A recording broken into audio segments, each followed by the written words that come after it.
Sure. Yeah, sounds good. Good evening, everyone. Welcome to another episode of Lives of the Saints. I look very composed, but I literally just just arrived. You're not supposed to reveal behind the curtain. I can't be. Play it cool. Play it cool. I can't be. I just can't. Yeah. So it's been hair straight back a little bit around here as fall approaches. Yeah. But It's that time. yeah, it's all good. It's all good. What have you been up to? Ooh. Well, this is a little personal, but I'll share it. I went to my cousin's funeral on Saturday. Oh my goodness, that's Uh, terrible. yeah. Well, he took his own life. Oh, Jeremy, I'm so sorry to hear that. That's. Yeah, I mean, we weren't very close, but it's still sad to be in a room with a lot of people who were really close to him. Yeah. He had 6 kids, 3 grandkids, Oh my gosh. and was kind of reconciling with his family. He's struggled with drug addiction most of his life, Okay. And basically, what's sad though is that, you know, if this would have happened a year ago, then everyone would have understood. But he's been on the mend for quite a while, Mhm. and living, with his dad, and he'd been healing, and then he wasn't. Yeah. So Yeah. I'm convinced that there's a multi-generational war going on. I believe that this stuff goes in bloodlines, and that he wasn't just fighting his own demons, but the demons of our culture and the demons of our times and the demons of my bloodlines. So Right. it's rough. Yeah. So Yeah, it um, is. so if you could please pray for my cousin, keep him in your prayers. He's still making his journey back Yeah. to the next life. So I Yeah. appreciate it. We will keep him in our prayers. Yeah. Yeah. Well, that's pretty sobering. Yeah. It's When was the funeral? on Saturday. On Saturday. Okay. Yeah. So, and it was beautiful. It was a beautiful service, and Yeah. it's always good to see my family. It's always sad. We're actually planning something to get together so that we can get together without getting together at a funeral. Oh, yeah. Because we've been doing that a lot lately. It's sad. Oh, that's too bad. So yeah, we'd like to get together for other reasons. It looks like my internet's behaving itself tonight. Yeah, so far so good.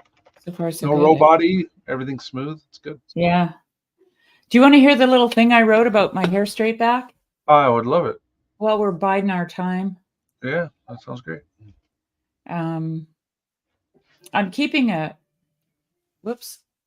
nature diary for the course that I'm taking with Michael Martin, which has really been great. Like just, forcing yourself to do stuff. I always work better under pressure, as you can tell.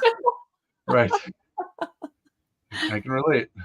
Oh, okay. So because it's a nature diary, I started it out with, I haven't written things down all week. I had every intention to, but I felt like the notepad this week, and things were being written on me. I was busy. Fall approaches. Interestingly, I kept pondering on the urgency. I don't work outside the home. My time is my own, or is it? I was going to title this Hair Straight Back. That's how this week felt. I reflected on my title. Was it the wind blowing through my hair? Was it me pressing into the wind? Did I worry about tomorrow? Damn straight I did. This season is a crapshoot weather-wise. One day will be reminiscent of summer, and the next will threaten snow. The call to be ready is strong and terrifying. Living in the present and keeping an eye out for the future is a tension I can barely hold. When the hoses are stored properly, hay's in the barn, outside water hydrant shut off, and the garlic planted for next spring, It feels a little safer. Then I hear the magpie. He too shouts warnings and taunts as I scramble to remember everything. And I mean everything. Oh, thank you, magpie. Tractor maintenance, tire changes, and one more load of wood. Hair straight back. Sometimes the spirit blows hard, and we have to press into it. I did hear a flock of birds the other day. I couldn't see them. They must have been quite small, and the cottonwood had not yet dropped its green gown. They chattered with each other, somewhat joyful. At intervals, I could hear them asking questions. I'd never heard their song here before. They sounded like visitors, and I imagined the conversation went something like, "Where are we? It's nice here. Should we make a mental note and come back this way again next year? Good idea. Are you all refreshed enough? Shall we continue on? Nightfall approaches." And with that, they burst from the trees like fireworks, flew together in spirals, and like leaves on a blustery day, tumbled into the horizon of the setting sun. They too didn't even have time to linger. That's beautiful. Yeah. Yeah, and I think a lot of people are in the getting ready for a cold winter mindset. It might be a long winter. And pray for all the people in the southeast. Yeah, I saw a few. I didn't really have time to be on the internet today, but I did see a couple of headlines this morning about Florida. Yeah, it's coming. That's rough. Yeah. So yeah, apparently it's a huge storm. It's like 180 mile an hour sustained winds with gusts up to 200 miles an hour. Oh my goodness! Like once in a lifetime kind of thing. So awful. Yeah. Yeah. Well, shall we get started? Do you want to start reading? I'm ready. Yeah. Who are we investigating, or not investigating? Who are we discovering? So we're doing Saints Andronicus and Athanasia. That's the first one, the first story, and it's such a beautiful story. It's just like, well, it's going to be hard for me not to tear up a little bit. And it's really nice. And then so this comes from both of these stories tonight. The other one is Saint Savine.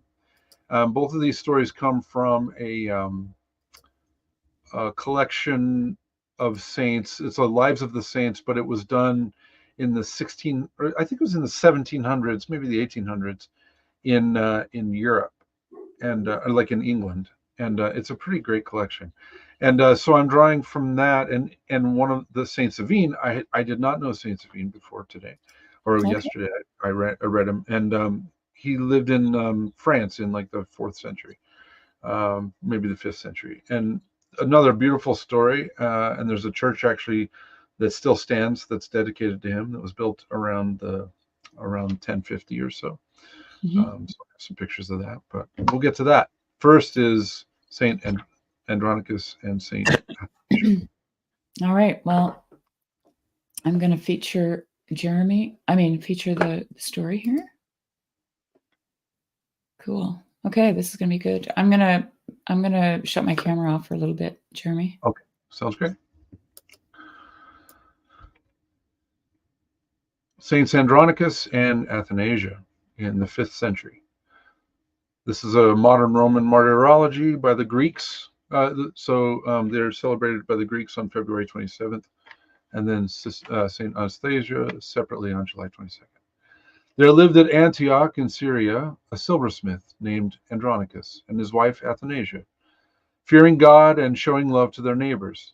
All the gains of his trade Andronicus divided into 3 portions, whereof he spent one on the poor, and one they lent to those driven by necessity to borrow, yet without exacting interest. And the 3rd portion he spent on himself and family.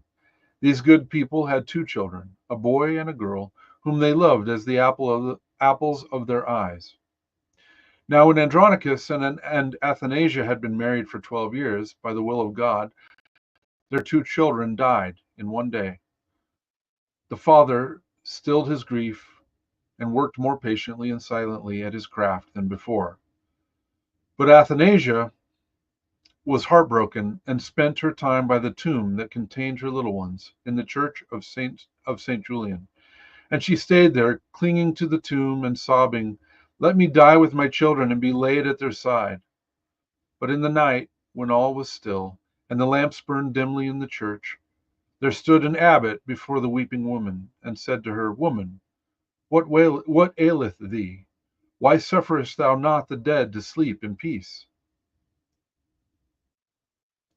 Then she answered, "My lord, be not angry with thy handmaiden, because I am overwhelmed with grief. I had 2 little children, and I lost them both in one day, and they lie here." Then he said, "Weep not for them.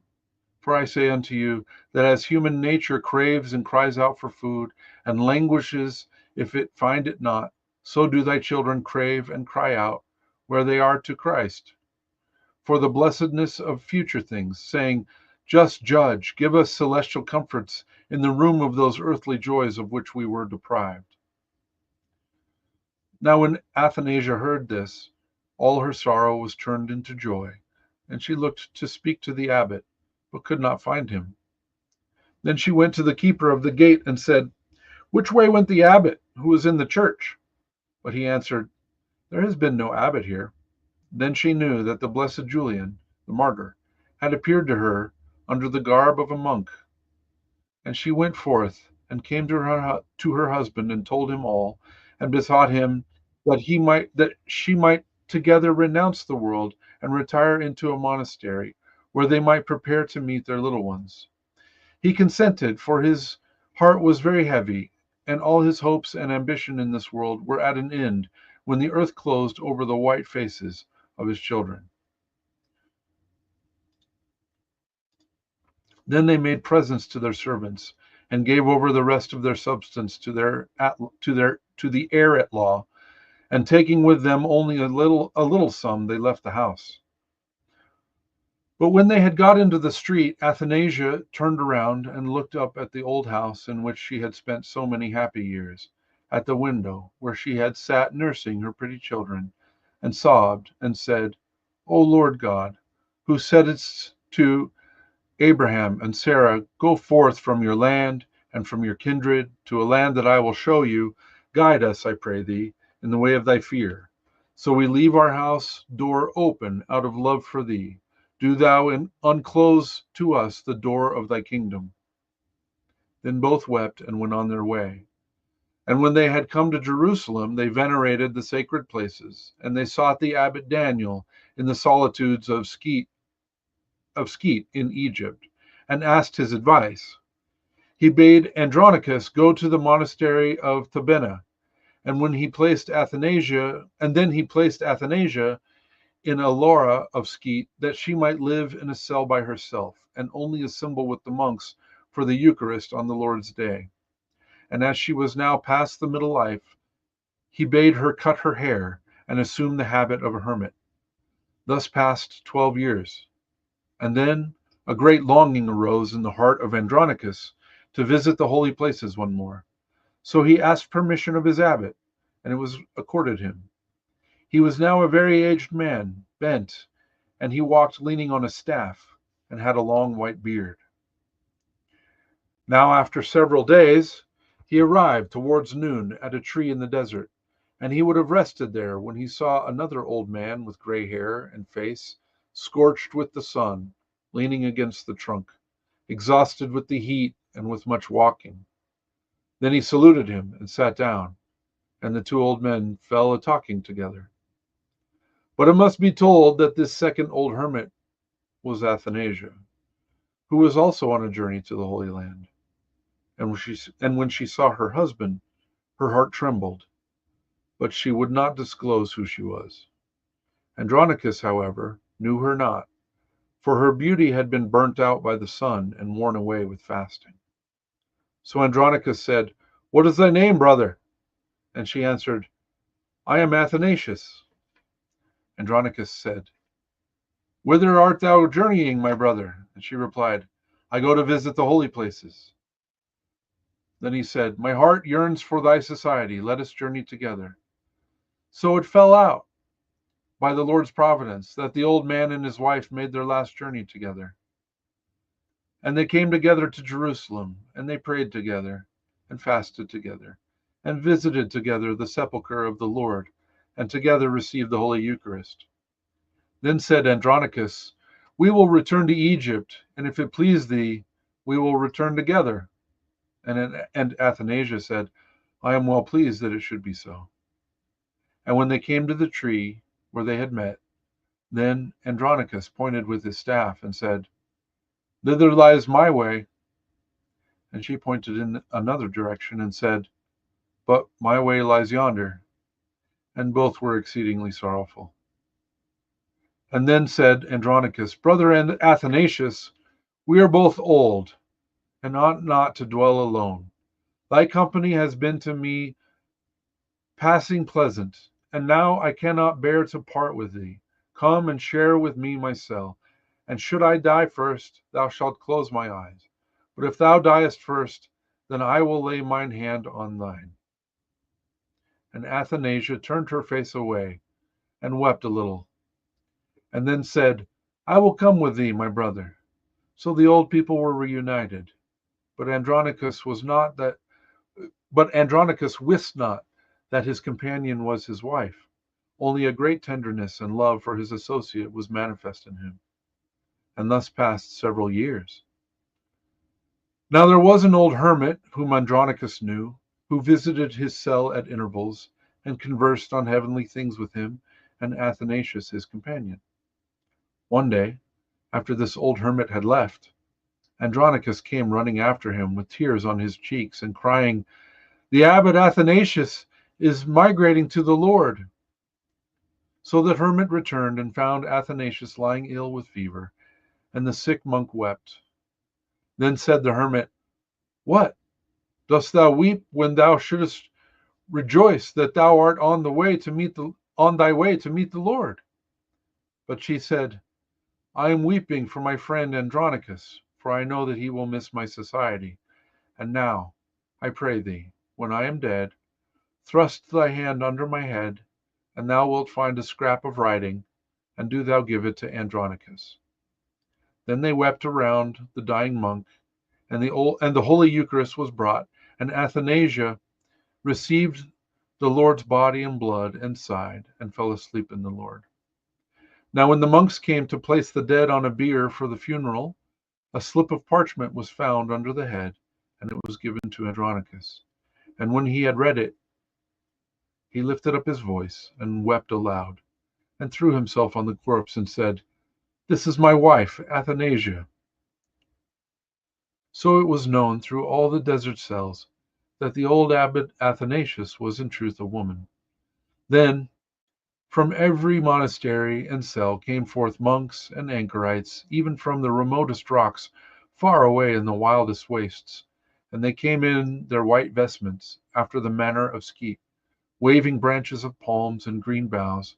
And they bore the body of Athanasia to its last resting place, praising God with joy that he had magnified his name in a feeble woman. And the old hermit remained in the cell of Andronicus, that he might celebrate the seventh day of the blessed Athanasia. And after that, he sought to bring the abbot Andronicus away to be with him. But Andronicus would not leave that spot, for he said he would tarry there till the Lord bade him rejoin his wife. Then the hermit sadly said farewell and took his departure. But he had not gone a day's journey, when there came one running after him, who said, Return, for the abbot Andronicus is ill with fever. So he went back and sent a message to Skeet, saying, Come quickly, for the abbot Andronicus is following Athanasia. And they hasted and came and found him breathing. And when they had prayed, he fell asleep in the Lord, and he was laid beside his wife and companion in religion, Athanasia.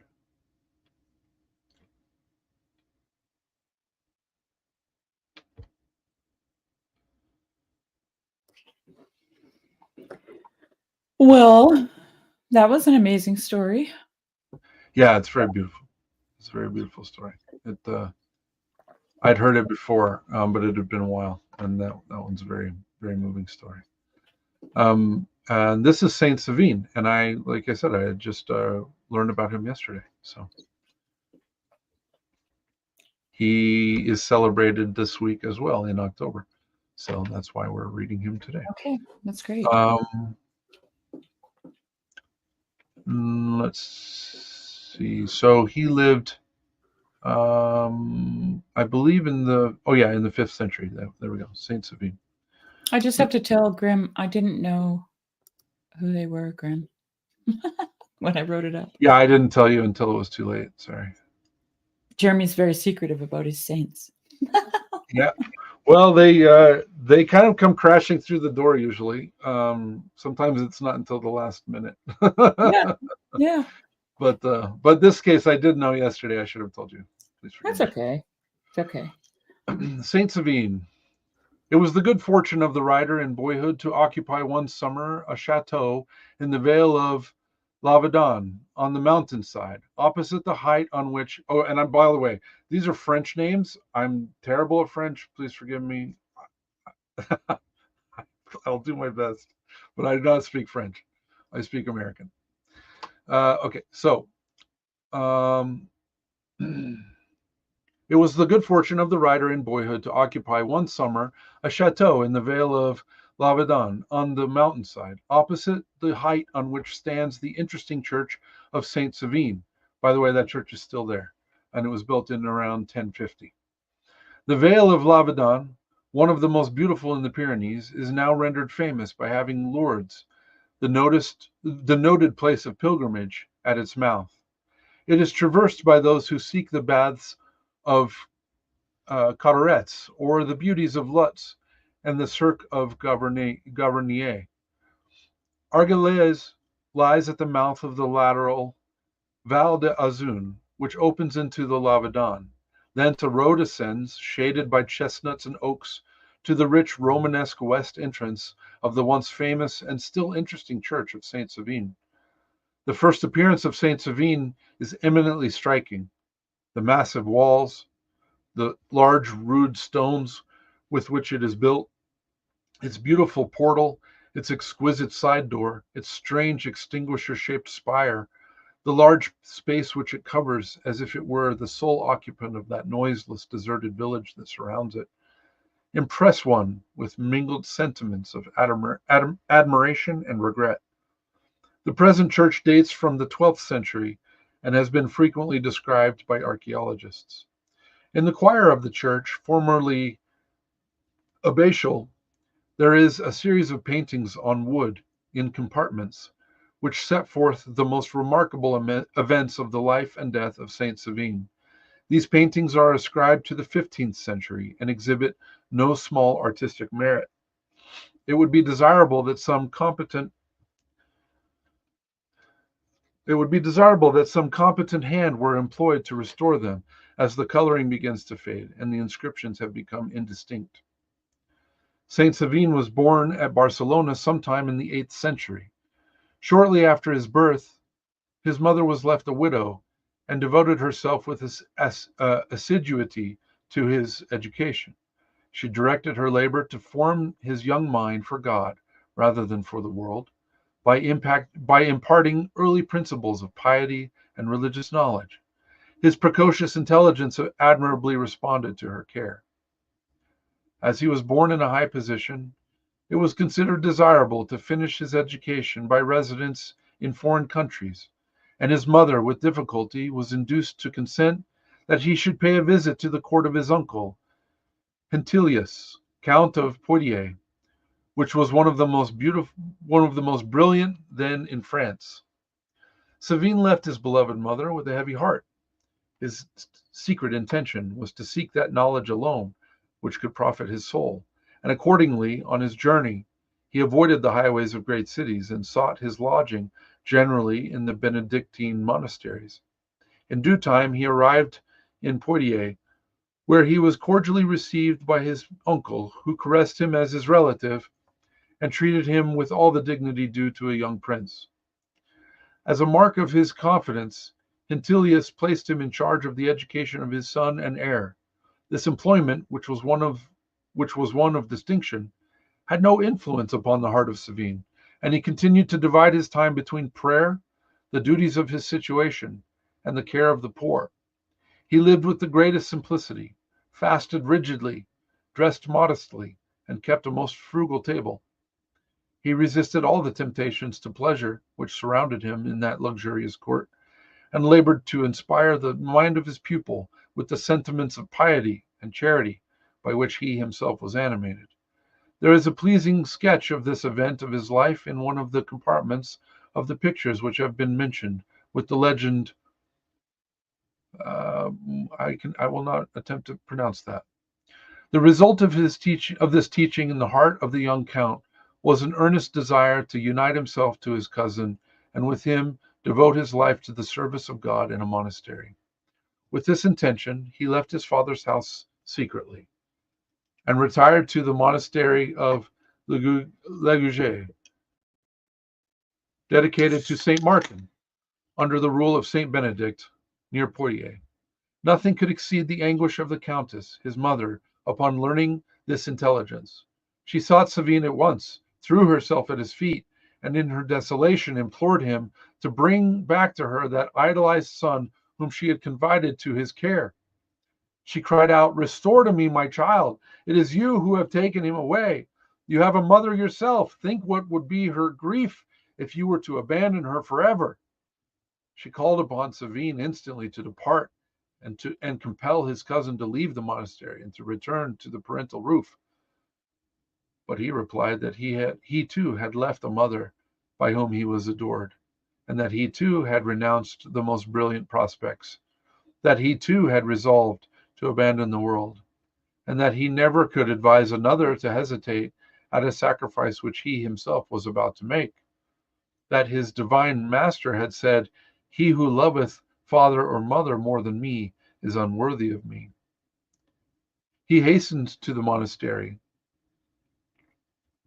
but far from advocating the wishes of the countess, he urged his cousin to remain faithful to his call, and on that same day was clothed himself with the habit of Saint Benedict.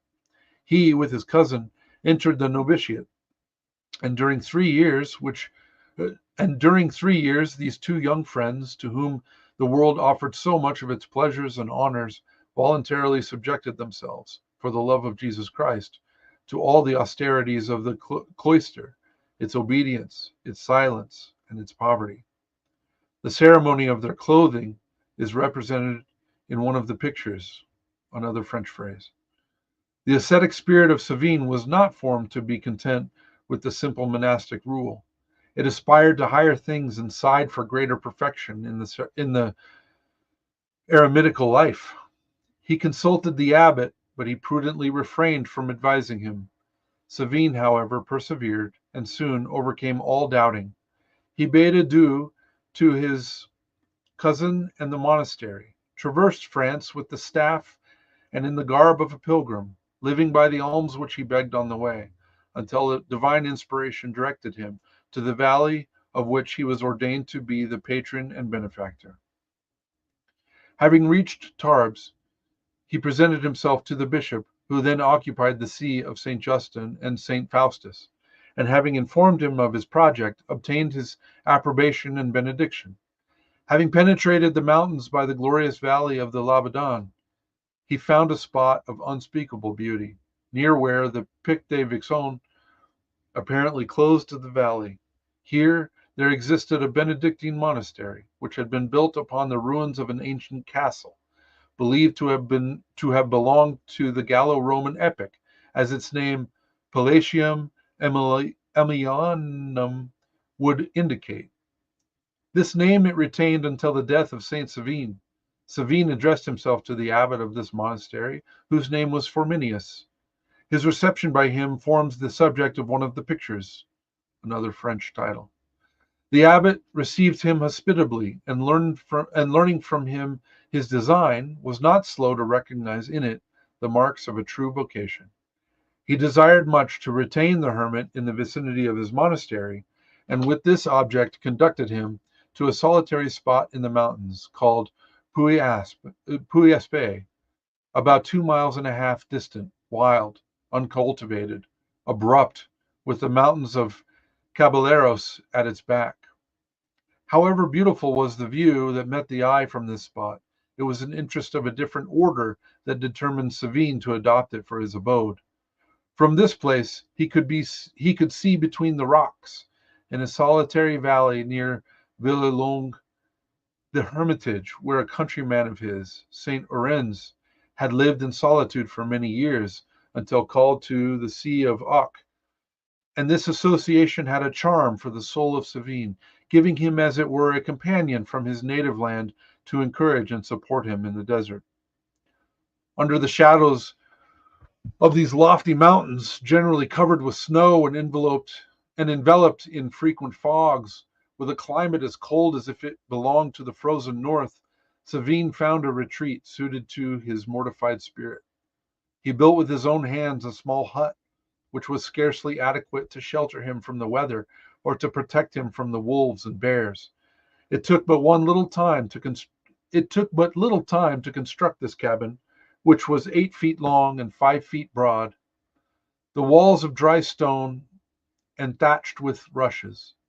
The abbot Forminius frequently visited Savine in his solitude, seeking instruction from his conversation and edification from his example. During one of these visits, a short time after he had completed his hermitage, he was surprised to learn from Savine that he considered his habitation too comfortable, and had determined to arrange for himself a new style of abode. He dug a pit in the earth 7 feet long and 5 feet deep, and here he, as it were, buried himself alive, making a grave his bed. The abbot remonstrated with him, and endeavored to dissuade him from persevering in what he considered to be an exaggerated penance. "I alone know myself," replied the hermit. "I alone can measure the expiation due for my sins. Every person should do what he can. I have done that which I ought." In this place, like Elias on Mount Carmel, our saint attained the most perfect spirit of prayer and mortification. Clad in a single garment, which lasted him for 13 years, he used to walk barefoot over the rocks, even during the frozen winter. When the snow fell thick upon his hut, and the night wind shook its slender foundations, when through the darkness no sound disturbed the silence save the roaring of the wild animals, his fearless soul remained unshaken. Absorbed in contemplation, he heeded not the tempest that raged, nor the beasts that howled about him.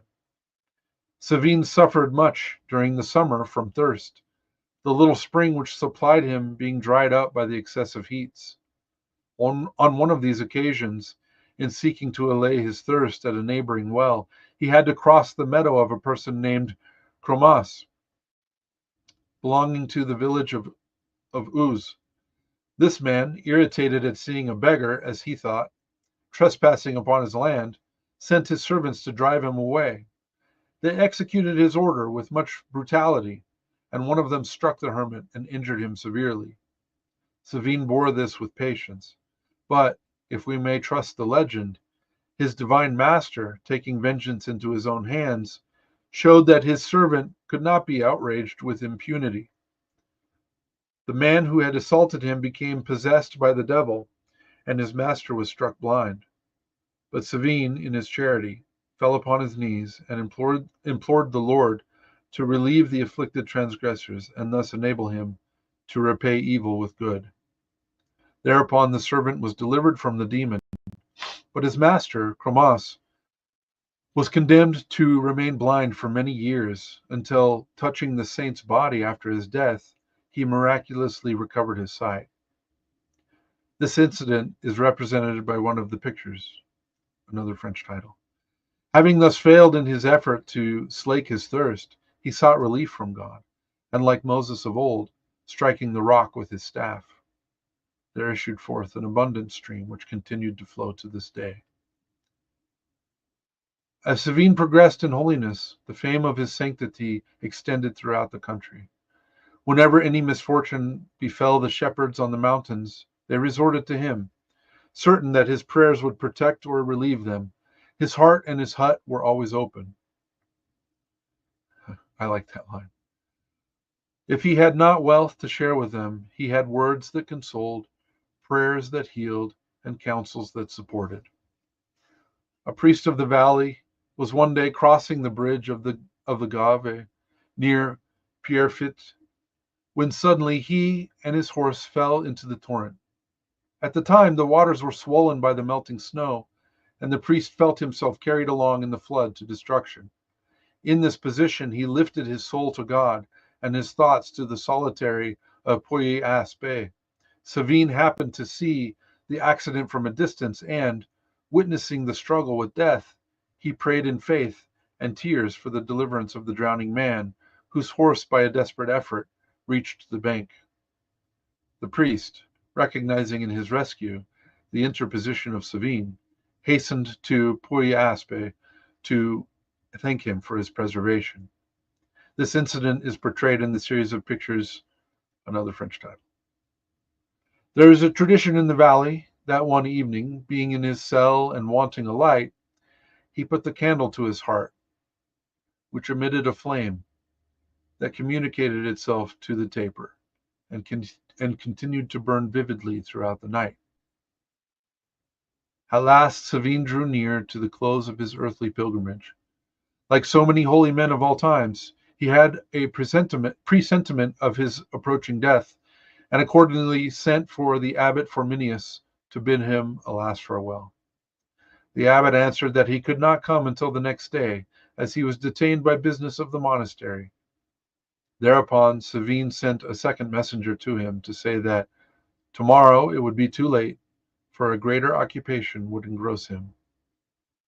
When this intelligence became known, a number of the monks and priests of the neighboring parishes hurried to attend his deathbed. Even when in this condition, he still occupied himself with the interests of others, and nominated as his successor in the hermitage one whose prayers and macerations should have for their object, like his own, the edification and salvation of the people of the valley of L'Avedon. When the supreme moment had arrived, that moment full of ineffable joy for the elect, full of terrible mystery for those who have loved the world more than God, Blessed Savine, fortified by the last sacraments, his hands extended towards heaven, his brow beaming, his lips murmuring, closed his career on earth and began that which knows no ending. His friend, Abbot Forminius, was absent, but the tolling of the death knell announced to him and the valley that their benefactor, their counselor, was no longer among them. Orders were issued for the removal of his body from the hermitage to the monastery, whither it was translated with great pomp and much mourning, and deposited in a tomb in the abbatial church, built on the site of the Aemilian Palace. Subsequently, it was removed to the apse of the church, and there it remains at the present day.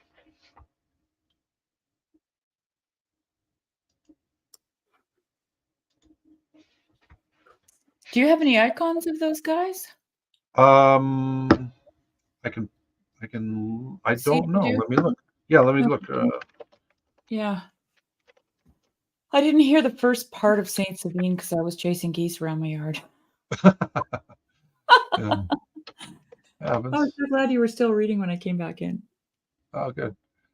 Yeah, I would have just continued on to the second one if you were here. Let's see. Well, here's one. Let me share my screen.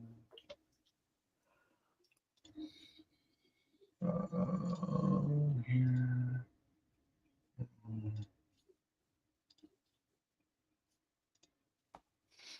I don't know if all these people are gone or still here, but somebody said hello to me.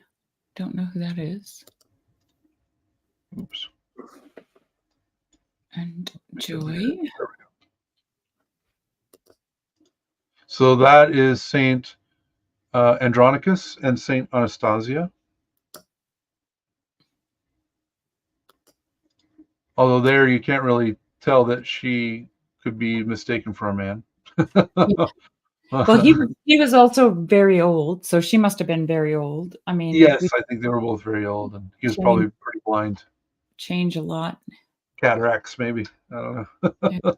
Yeah. And there may have been a spiritual component to him being blind as well. Yeah, totally. Like a test for both of Yeah. them. Okay, I and then wanted to in that with in regards to that story, I wanted to talk about, because I think it's hard for people to understand, but it wasn't uncommon for married couples to go into monasteries after a certain portion of their married lives. yes, yeah, So and for them, they had lost both of their children and were just bereft. yes, they had nothing to hold them really. And I mean, I'm not entirely sure. Um, Maybe Upcycle even knows something about that, but I'm not entirely sure how cultural that was too. I mean, if you think about it and I don't mean to minimize the monastery, but it's almost in a sense a seniors complex. Yeah, well, Like yeah, it was a social institution too for the care of people who, you know, pious people. Like let's be clear. Like these right, people went there voluntarily. But they were also people who were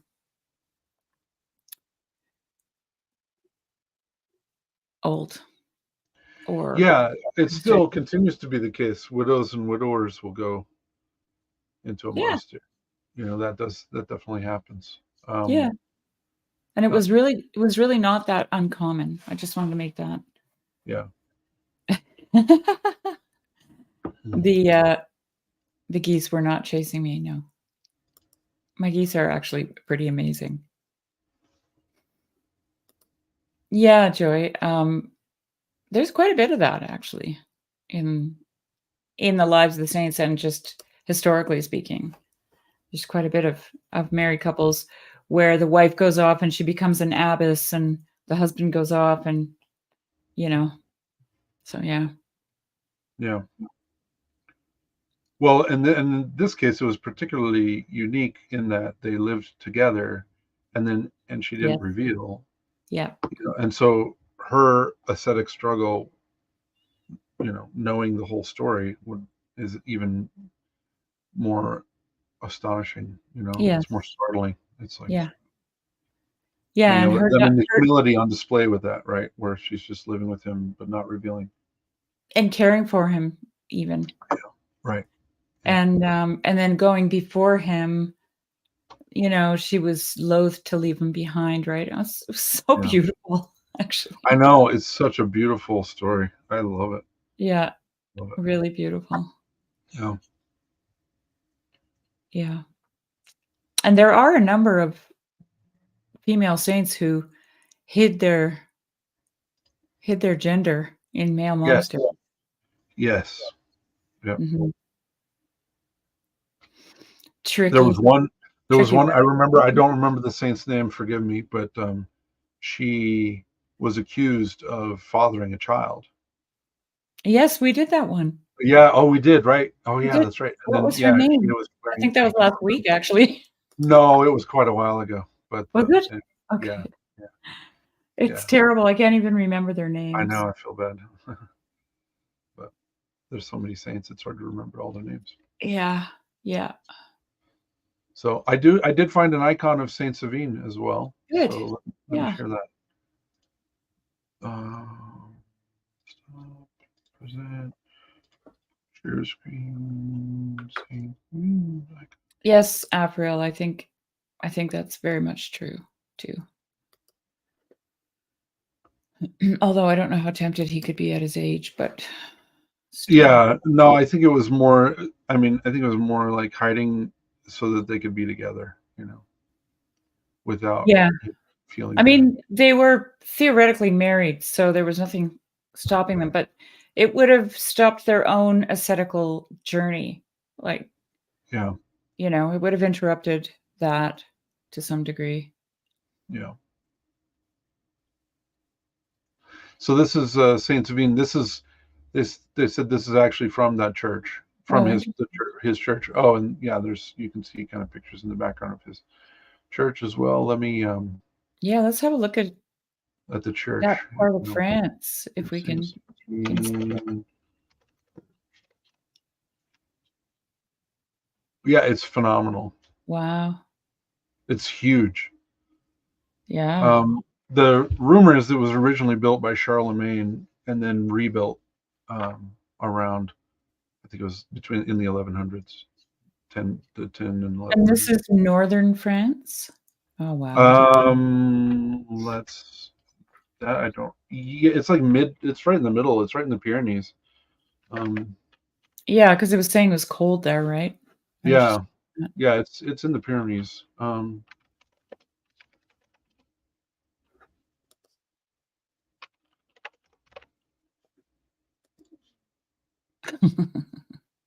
just had to show a little fight between William and Jan God.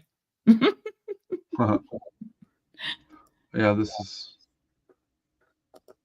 is it. Let me share this screen now.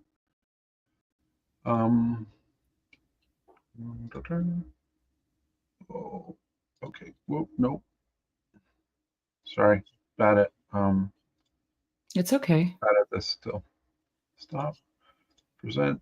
Share screen. You realize that you're sacrificing yourself for me, right? Because I couldn't do any of this. No, that's great. That's no problem. That's no problem. So I'm it's, just like, oh, so grateful. yeah, it's right on. It's actually in southern France, I guess. It's right on the border, or close to the border in the Pyrenees Mountains. Okay.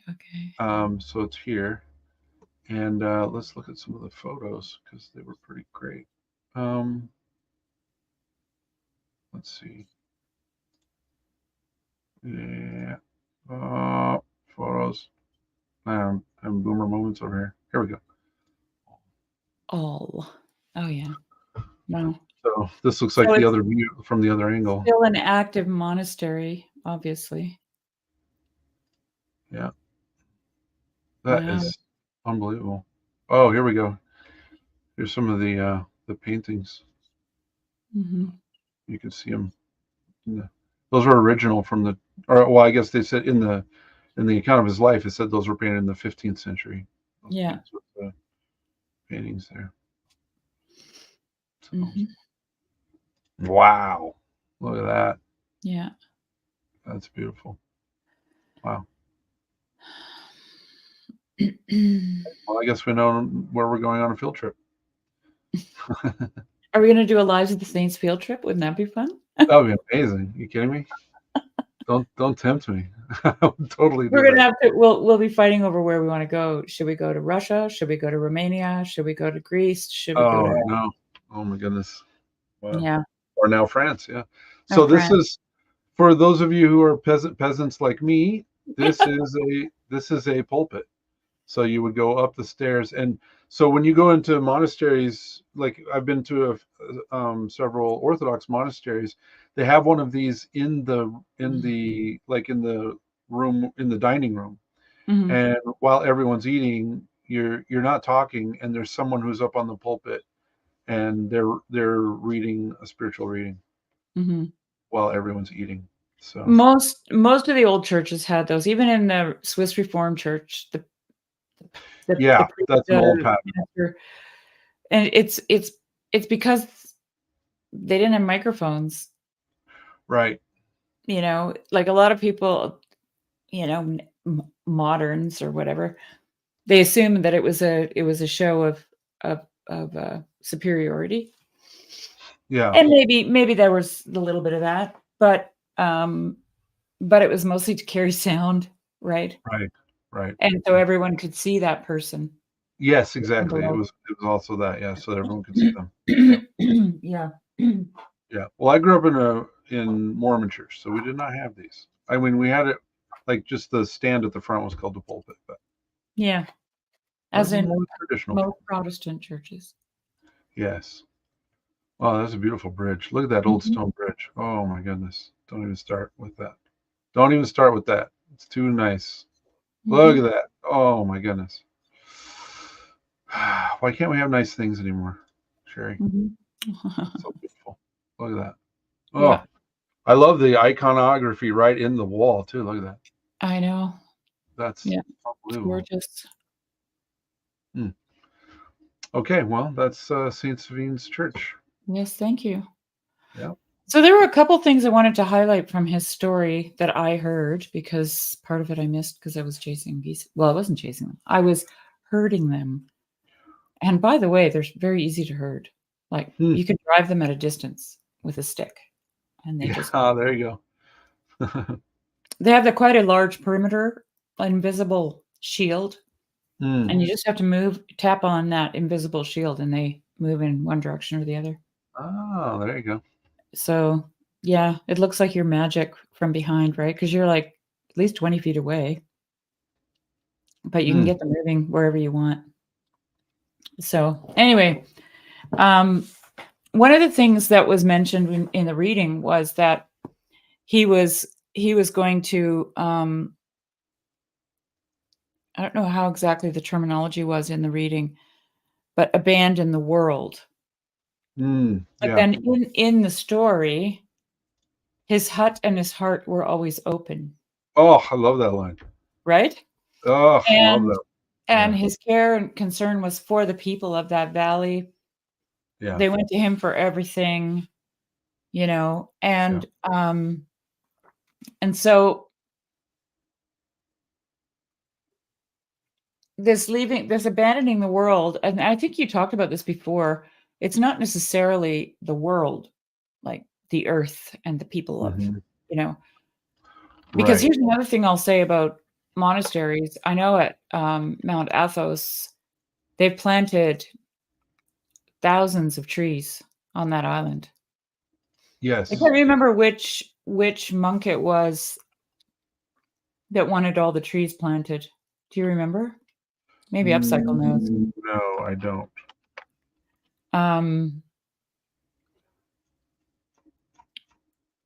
He started it. He started the tree planting thing. I read that once a long time ago. Oh, I don't remember who it was. A fairly modern saint, like maybe from the 1800s or something.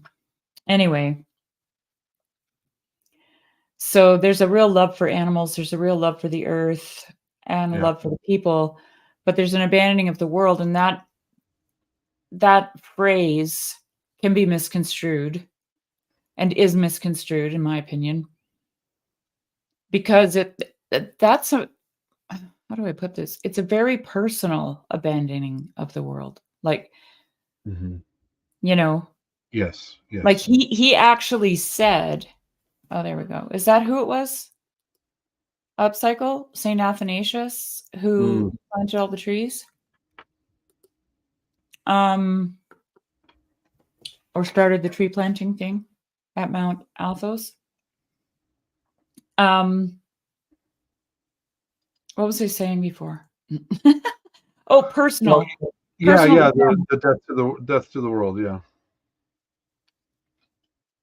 Like he said, remember that line where he said his abbot said, you don't need to be so hard on yourself, when he dug the grave-like dwelling, and he said something like, you don't know what it is that I'm repenting for, that what I'm, Yeah, I know myself, and I know what I need to do to repent, basically. That's what it was, and what I ought to do. And yeah.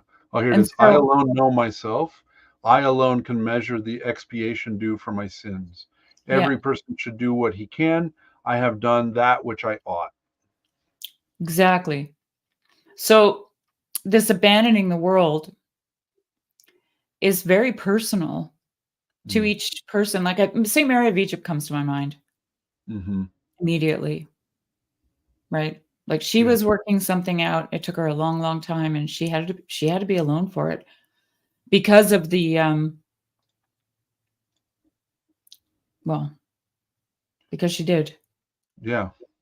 I actually have a quote on this from St. Isaac of Syria. Let me share my screen, because it ties right in to the death to the world and what that means.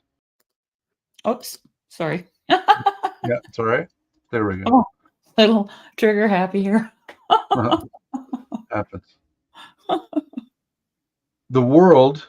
So this is St. Isaac of Syria, and who is, if you've never read his writings, oh my goodness, I can only make it through like 3 lines, and I have to like sit on it for a day. So profound, so beautiful. I have a book of his homilies. It's unbelievable. Anyway, the world is the general name for all the passions. When we wish to call the passions by a common name, we call them the world. Yeah. But when we wish to distinguish them by their special names, we call them passions. The passions are the following: love of riches, desire for possessions, bodily pleasure from which comes sexual passion, love of honor which gives rise to envy, lust for power, arrogance and pride of position, the craving to adorn oneself with luxurious clothes and vain ornaments, the itch for human glory, which is a source of rancor and resentment and physical fear. Where these passions cease to be active, there the world is dead. Someone has said of the saints that while alive, they were dead. For though living in the flesh, they did not live for the flesh. See for which of these passions you are alive. Then you will know how far you are alive to the world and how far you are dead to it. Mm. So yeah, that goes right in line with what you were saying. Yeah, and that, I just wanted to make, highlight that. Yeah, it's not a judgmental abandonment of, oh, the dirty world, I have to go and be alone in the desert so I don't have to be ruined by this dirty world. It's not like that. I mean, there's And an aspect of that, but right. it's also so that you're not distracted, so that you can pray more Yeah. clearly. Yeah. And but they,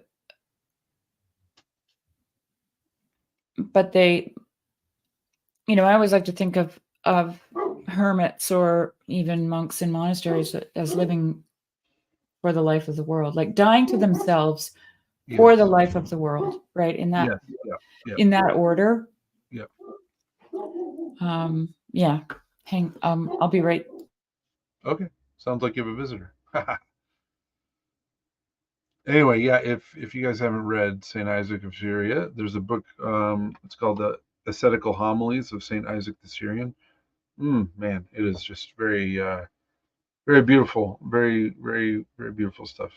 Like I said, I can only read like 3 or 4 lines of it, and then I have to just sit on that for the rest of the day. Sometimes I can read like a paragraph, but that's usually about it. And you're back. I'm back. Yeah, my husband just came in. A hard day on the farm. Okay. So I had to tell him where his dinner was. Oh. I'm a good wife, Yeah. For once. I can't say that very loud or he might come in and argue with Yeah. me. Yeah, he'll know. He'll know the lies you tell the public. He'll come in and set the straight. I put a link in the chat. I know there's only a few people here, but please feel free to jump in and share any stories that you have to share, whether they're about saints or not. From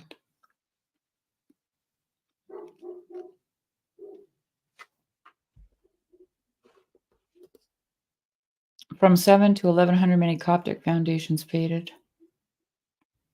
I don't know anything about that.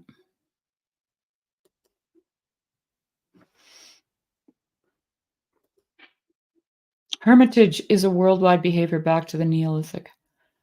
Yeah, I was talking to Kessie actually in a voice chat yesterday. Who was it? Someone asked him, I think it was Tony, asked him if there were any monastics in Judaism. And because of the commandment to be fruitful and multiply, that's not really the case. But then I said, wait, what about the Essenes? Because they actually did have a tradition of monasticism. Oh, is Marcus? Right. Oh, Tony's here. Hey. Yeah. You could definitely see the life of Elijah that way too. Yeah. Well, I mean, all the children of Israel in the wilderness under Moses. Yeah, but I mean, were the prophets married? and just kind of did the, leave their wives for the holy life thing? Don't know. Possible. Don't know. I'm not sure. That But might be a case question. I don't know. But the Essenes actually had a tradition of a monastic. When I looked them up, they were had the considered Nazarites too, right? They had the Nazarites who would not cut their hair and would not drink. They would not yes, drink wine and they wouldn't cut their hair. yeah, but I don't know if they weren't married. I can't remember. Tony, do you No, remember? they weren't. Because I don't they think so. they mentioned Kezi mentioned them, but I don't remember what he said about them. No, I can't remember much in the last few days. Oh yeah, so this is from Numbers. They would abstain from wine and all other grape products such as vinegar and grapes, refrain from cutting their hair on their head, and not to become ritually impure by contact with corpses or graves, even those of family members. I don't know. That's a good question though, about because I know Samson was a Nazarite, and he definitely had no problem with yeah, relations. he had prostitutes and wives. Although that was part of the revelation of the upside down times of Samson, right?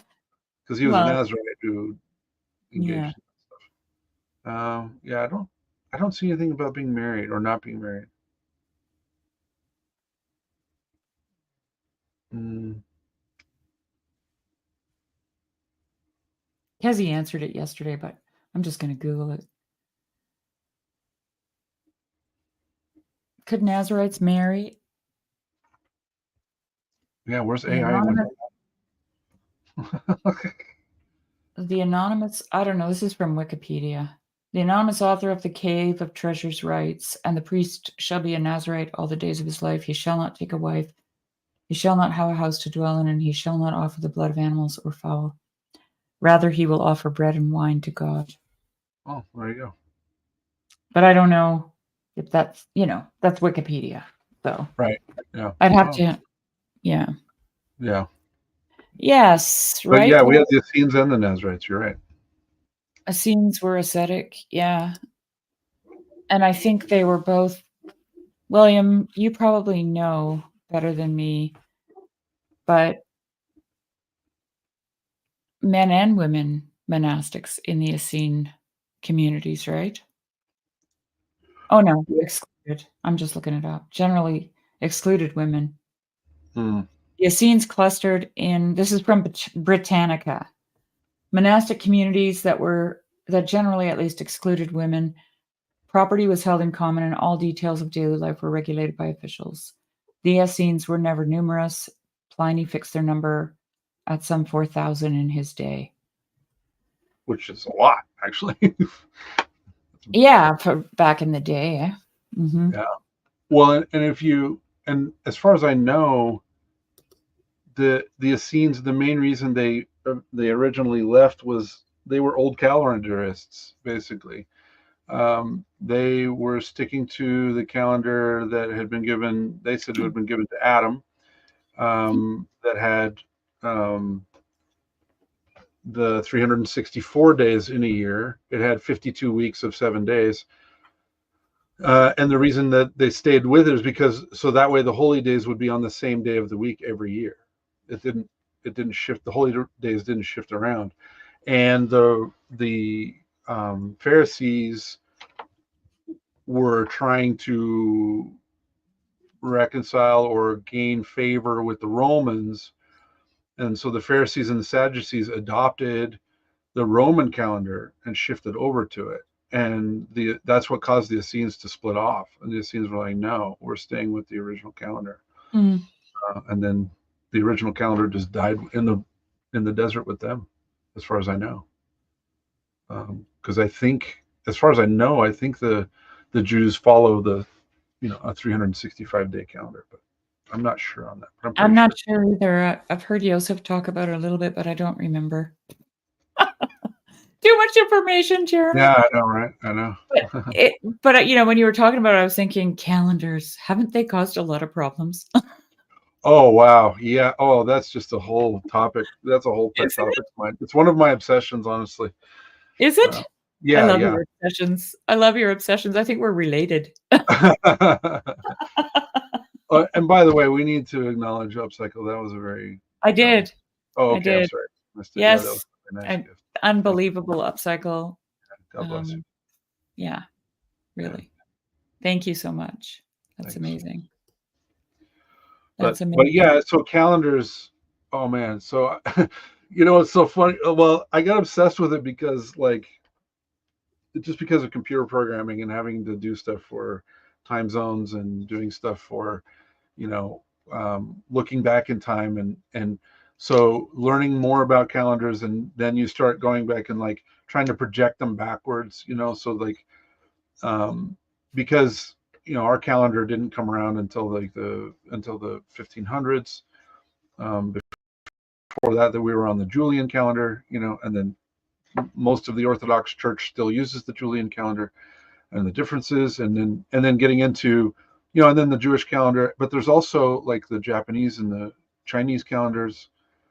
It was so funny. This one time there was an article, and the headline said, "This year the cherries blossomed 2 days earlier than ever recorded in history, going back to the 9th century BC." And I was like, "That's nonsense. There's no way you can know that. There's no Yeah. way."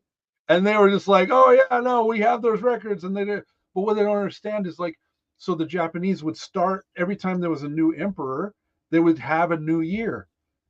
Whenever the emperor was crowned, it was when the year started.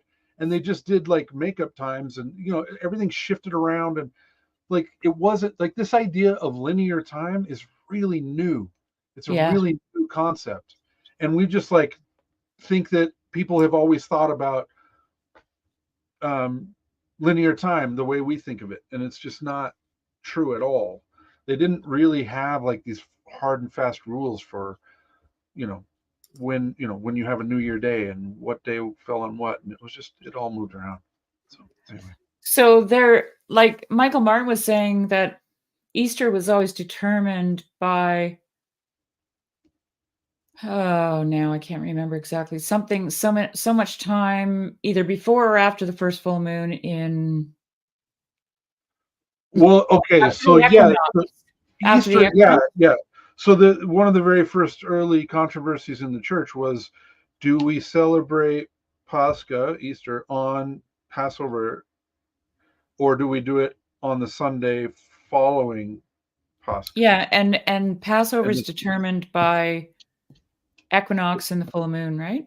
right, it's the first sun. So right now, Easter is the first Sunday after the first full moon after the spring equinox, There we and go. Pascha is the first full moon after the spring equinox.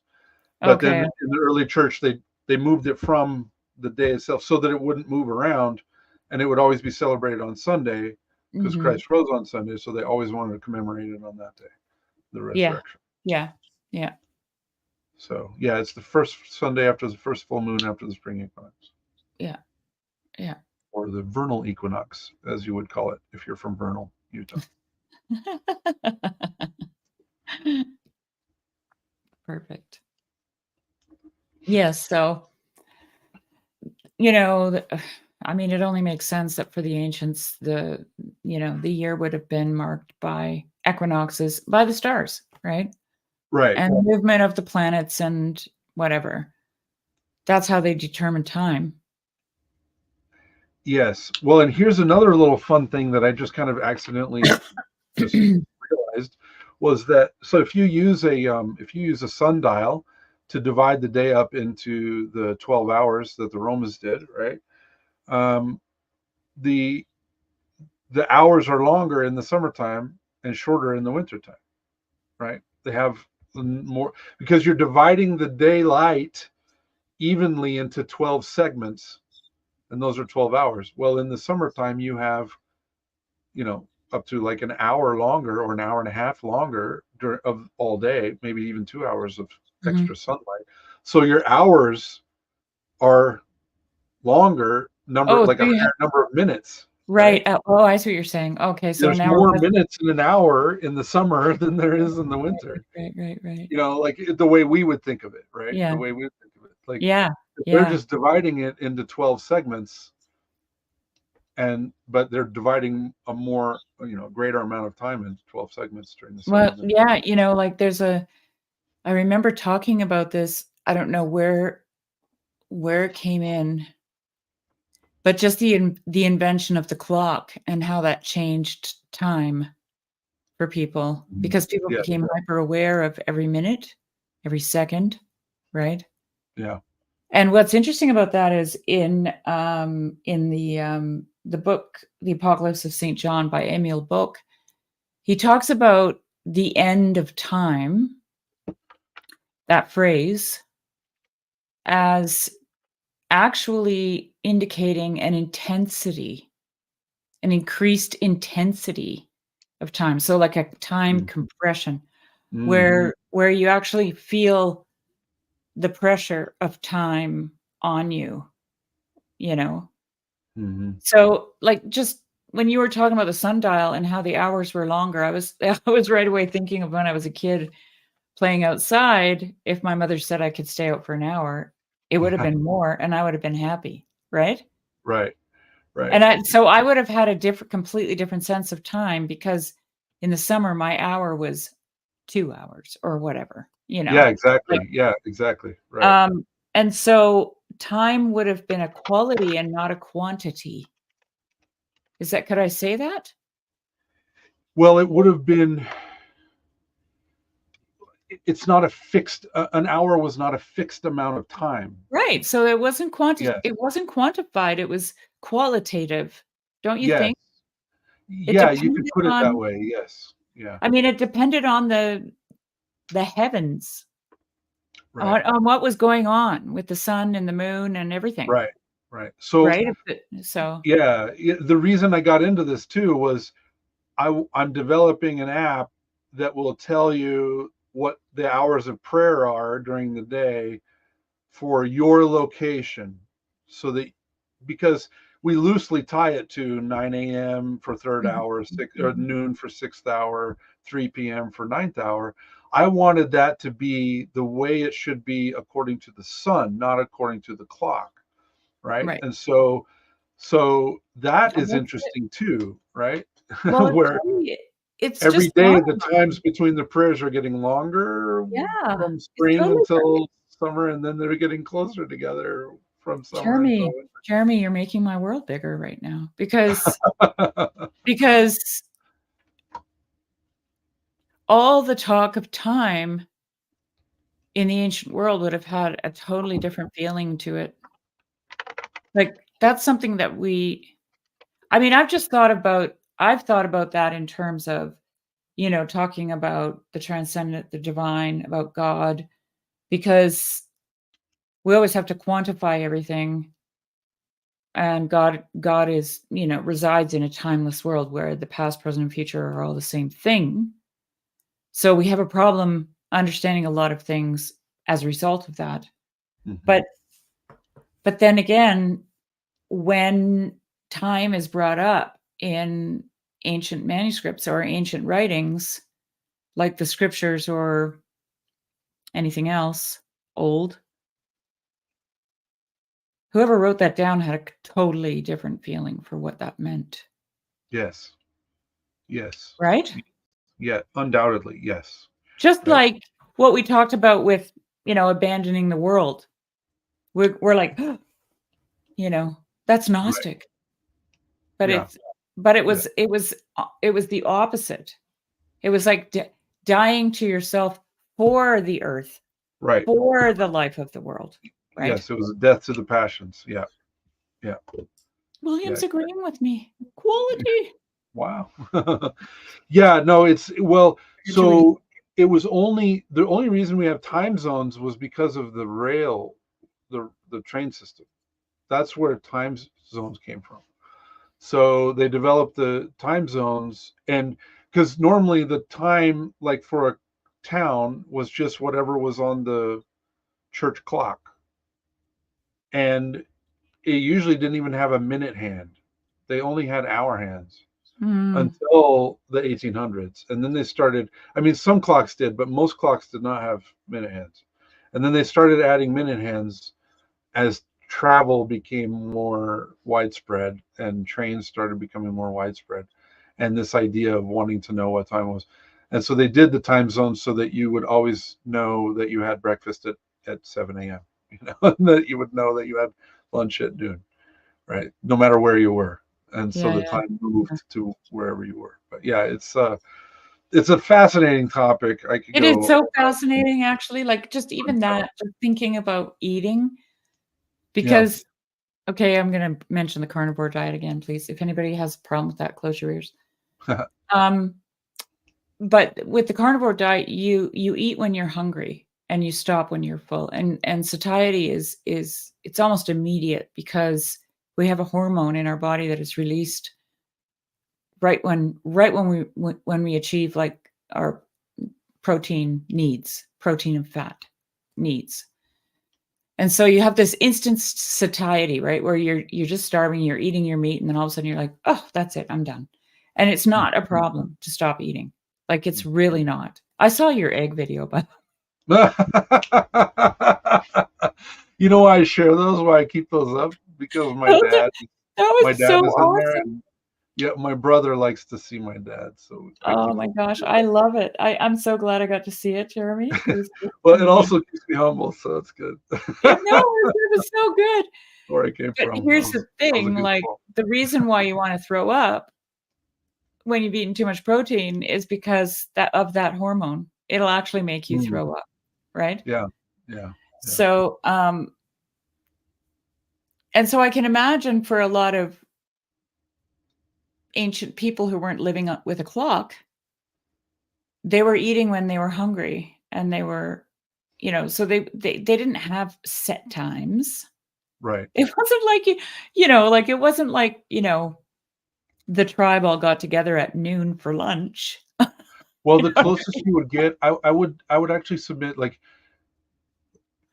it was tied to prayer times that were tracked by the priest, and they would ring a bell. They Oh, would ring the right. church Yeah, bells, yeah, yeah. for the But I'm prayer time. thinking even earlier, like But earlier than that, yeah, hunter-gatherers, right, yeah. No, there was no. like they would have actually been more carnivorous, and they would have eaten when they were hungry, and they could have gone long periods of time without food, without any problem, Right. being fat adapted.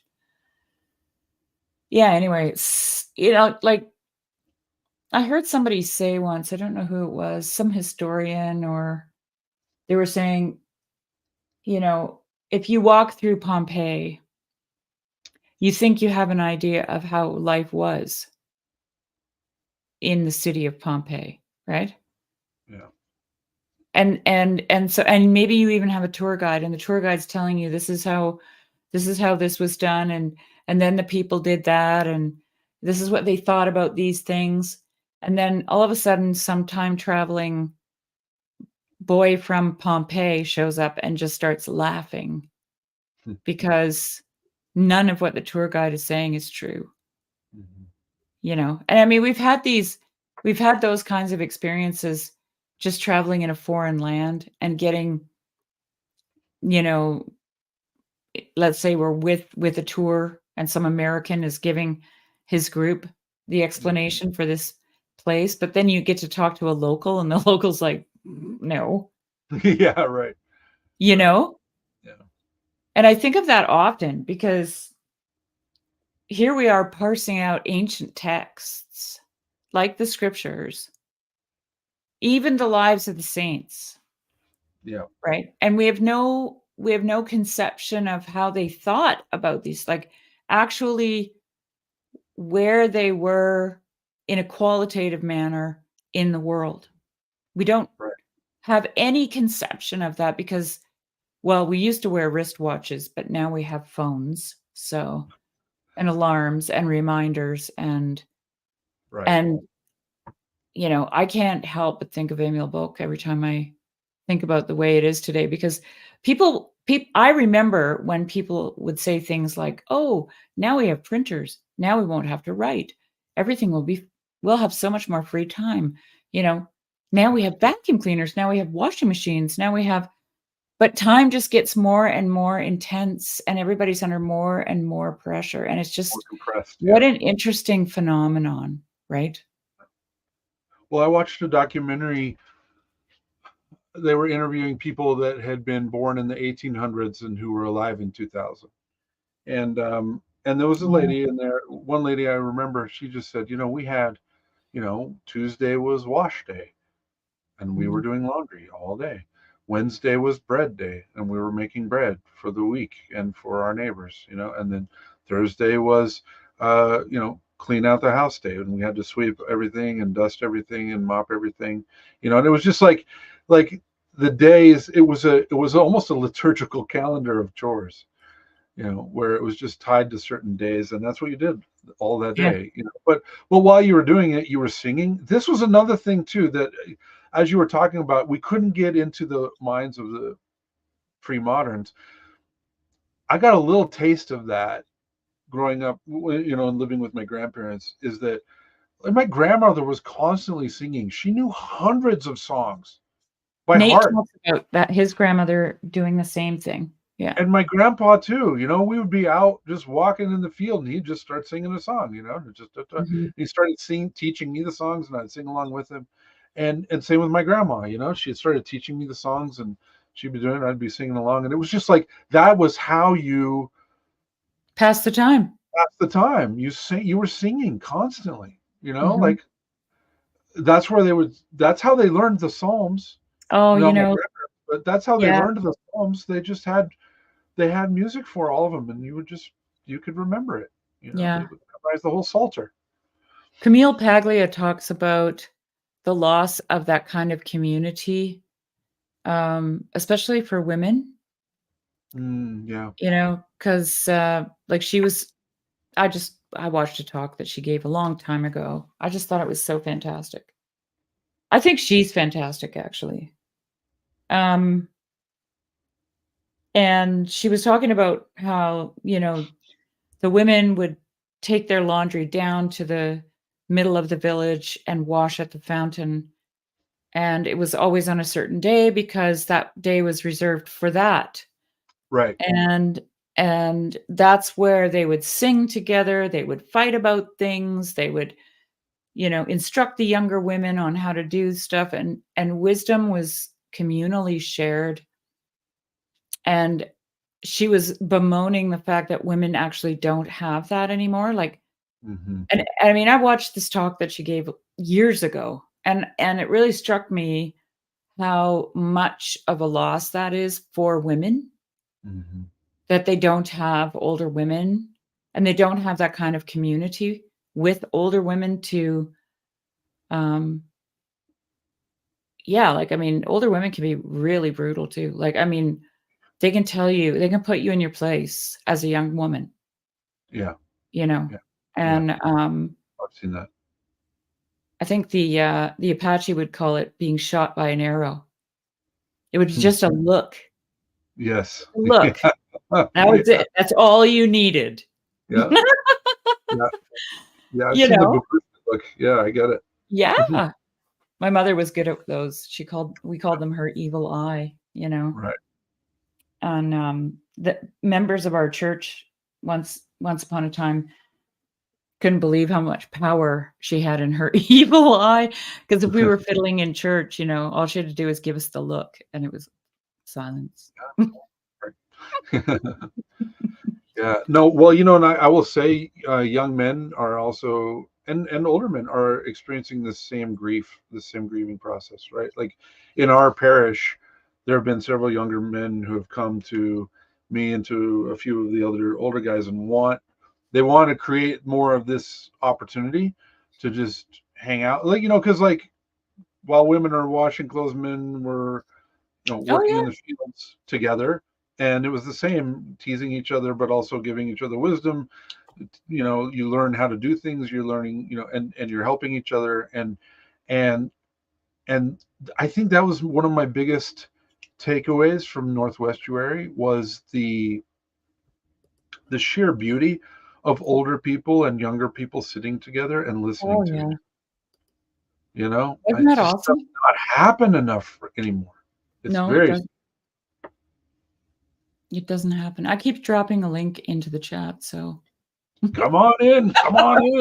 hint Gary hint. and I just talk about old people stuff. We need young people in here to help calm us down. No, no, we should keep talking about old people stuff. But yeah.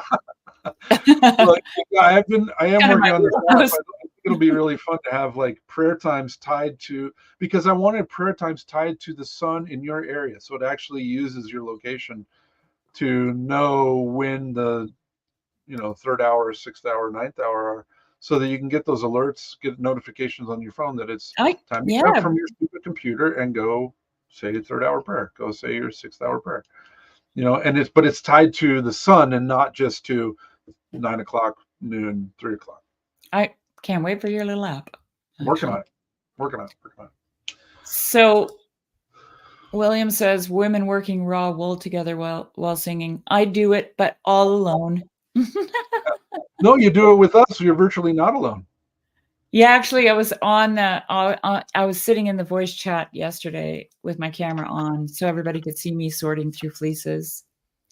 Regarding Nice. carnivore, we live in a time when the rhythms of life are so foreign that we inject them from an exogenous source. GLP-1 is endogenous, but it's been overridden by stimulus cues abide within. Yep. Joy knows it. Joy.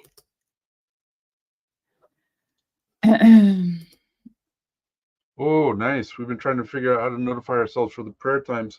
We're considering mechanical clocks with bells or chimes.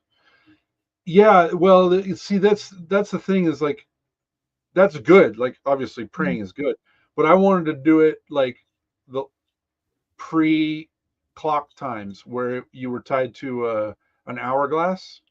And I don't know if you were here earlier, Corey, but an hourglass, like or not an hourglass, but a sundial. So in Roman times, they used sundial for the times. And what we were talking about earlier is that they would divide the day into 12 hours, but that means that the overall amount of daytime is much longer in the summertime than in the winter, which means that each of those 12 sections, each of those hours are much longer in the summertime than they are in the wintertime. So your time to pray is actually closer to like 10 a.m. in the summer and closer to like 8 a.m. in the winter, depending on where you live latitude wise. So I'm building an app that actually will tell you when to pray according to where you are, where noon is at your particular location. I have to say, I knew I was bushed when I could look at the sun and go, oh, okay, I should go in. It's probably around 2. And I get in the house and it's 2. Yeah. And then another, and I can do that. And then I had a time where I was traveling to Vancouver quite often. I always stayed in the same hotel. And it was right downtown. It was skyscrapers everywhere. And I used to go to sit out on the mezzanine. And every time I stepped out on that mezzanine, I thought, well, that's odd. I thought it was a beautiful day, but oh, look, it's so cloudy. And then I realized it was a big gray concrete building across the street. And I don't know, it just got me like every single time, because to me, reality was the sky.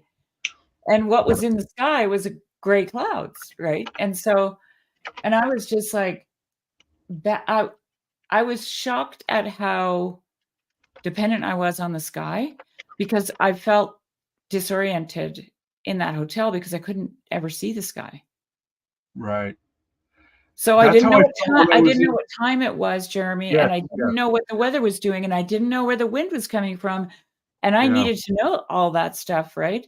Right. And I remember thinking to myself, how do these people live here? Like, what does that do to people? Yeah.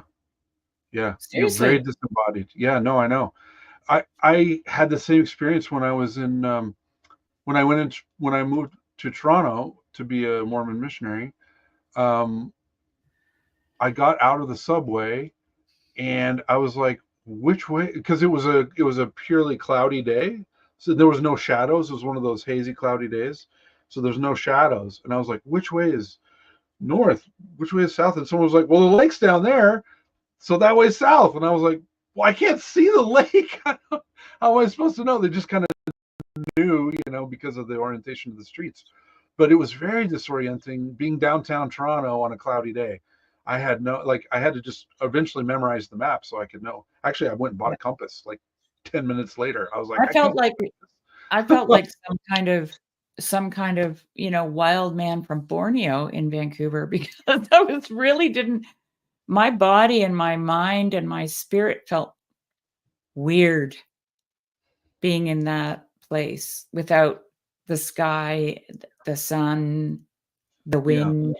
And I can remember looking down the street and all the flags would be flying in one direction because it was like the wind was just being whistled through these trenches, right? Like these concrete and it didn't tell you actually which way the wind was blowing. You'd have to go to the no. ocean to know.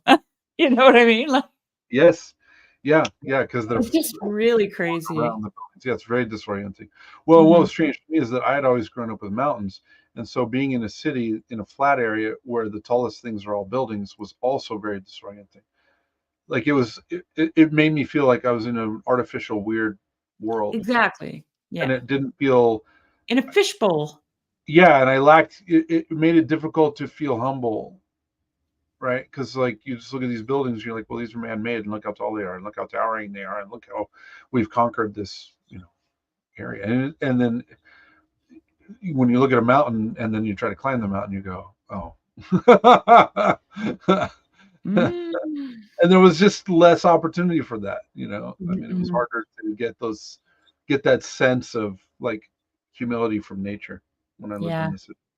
Yeah. Well, I actually would struggle with anger and bitterness and resentment because I hate it, right? Yeah, Just me too. Yeah, me too. I'm not a hate city this. person. I hate this. I hate this. Yeah. Yeah. Yeah. It was interesting. Um, Corey says he can't wait. He's not listening anymore because he's gone to bed, but can't wait to live somewhere where we can actually feel the times and seasons. Hmm. This was like talking about when Easter is, for example, on these calendars, because time was qualitative and it included um, things like harvest or planting or, abundance or scarcity, depending on the time of the year. Yeah. Um, a lot of the feasts were celebrated at those times. Like there was a quality to the time because it was following the seasons and the weather and what the earth was bringing forth for people, and it was very much an agricultural calendar, and that's why many of the holy days fall on equinoxes and around equinoxes, and you know Right. Yeah. it's a real living within that natural cycle of the earth, right? Yes. Hmm. Yeah. The church calendar is a agricultural calendar. Hmm. The liturgical calendar is an agricultural calendar for It sure. is. Yeah. Yeah. Like I remember when I did the nativity fast, the first one, and Lent, because of my diet, my priest told me to just do a Middle Eastern fast where I could eat after sundown. Hmm. And I realized these long fasts are actually when the days are the shortest. Yeah. I'm so glad because I'm like, sundown, that could be like 10 o'clock. Oh no, wait, it's November, Yeah. right? So Upcycle's asking, have you ever heard the story of Saint Nicholas the Oyster Man? I don't yeah. think so. Saint the Oyster William, I never know what day it is. And yeah, I mean, I can know. I can check my calendar, which I do every day because Because I really don't live by like because I'm not working. I mean, I'm not working outside of the home, so. What's his wife's name? Pearl. Oh, that's funny. It's actually it's the name of an icon. Let me share my screen here. Hold on. Mhm. Where is it? Upcycle, you should join us when you can, maybe next week or something. And why don't you share a favorite saint of yours? Oh, that would be great. I would love that. That would be awesome. The icon of the oyster man. In the icon of the holy monastery of Stavronikita, there is a mosaic icon of Saint Nicholas, the patron of the monastery, which has an 8-centimeter long vertical split on the forehead. This is from a large mollusk which had embedded itself there during the period when the icon had lain at the bottom of the sea. So the Oh. icon gained the appellation Saint Nicholas the Oysterman. Oh, wow. Wow, that's interesting. Tradition tells us it was drawn from the sea by the fishermen of the monastery at the time when it was being refounded. This occurred by chance when the nets, by chance, quote unquote. This occurred by chance when the nets revealed the shellfish in the forehead of St. Nicholas. The fishermen attempted carefully to remove the oyster from the saint's forehead. No sooner had they unstuck it, however, than blood appeared in the wound, and it can still be seen to this day, thus confirming the miracle. Because Wow. of this miracle, Patriarch Jeremias proclaimed that the monastery was to celebrate the honor Saint Nicholas as its patron. The shellfish was preserved as a treasure. Half of it is still in the monastery, while the other half, according to tradition, was made into an encolpion as a gift for the Patriarch Job of Russia. In all probability, the icon was cast into the depths by Catalan pirates following a raid they made in 1306. This is confirmed by experts who have dated the fabrication of the icon to the end of the 13th century. It was retrieved in the year 1589 during the reign of Patriarch Jeremias II, and therefore spent 283 years at the bottom of the sea intact, but for the oyster shell. Hmm. I did That's not know that. amazing. That's a great story. Thank you for that upcycle. That was great. I bought a book. I haven't read it yet, but I found a book that is the Oh no, he accidentally left. He'll be back.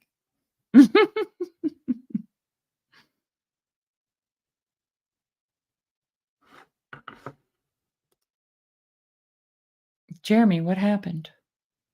Or maybe he had a power outage.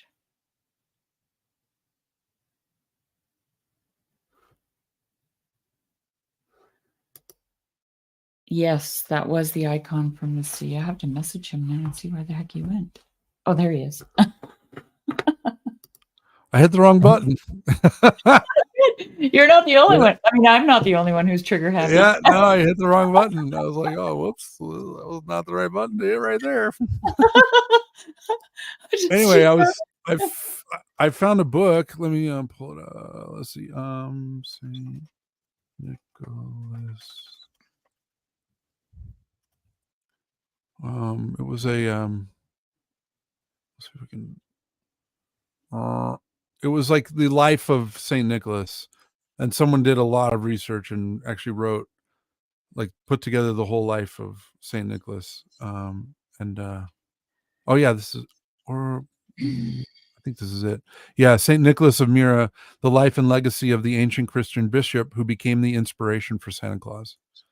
So, actually, I don't think that's the one I have. I have a different one, similar though, where they put together the actual life of Saint Nicholas. Pretty great. Isn't he the one that slapped Arius? Yep. I just yeah. Okay. Yeah. Well, he also, okay, so here's a wild story of Saint Nicholas, where there was someone who had cut up, like, who had killed a couple of children, cut them up and put them in a pickle jar, and they came to him in a dream, and he went there and pulled them out of the pickle jar and brought them back to life, like by prayer. He Whoa. prayed and they came back to life. Yeah. Wow. I'll dig up the details on that story. It's You're pretty gonna wild. have to. Yeah. Yeah, I will. It's pretty wild.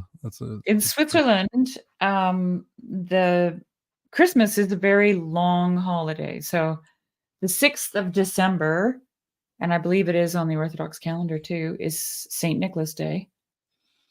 And he comes around Yep. in Switzerland, like there's a guy dressed up as him as a bishop. He wears a bishop's Mhm. hat Mm-hmm. and he walks around with a donkey, and he'll be in the village and he'll just wander all through the different neighborhoods and stuff, and kids run out and they have to say little they call them versli, little verses, like little rhyming songs or whatever. And then he gives them a sack with peanuts and oranges and chocolate and some candy all mixed up, in the bag, kind of thing. But he also walks with a guy who's a chimney sweep. So he's called a schmutzli.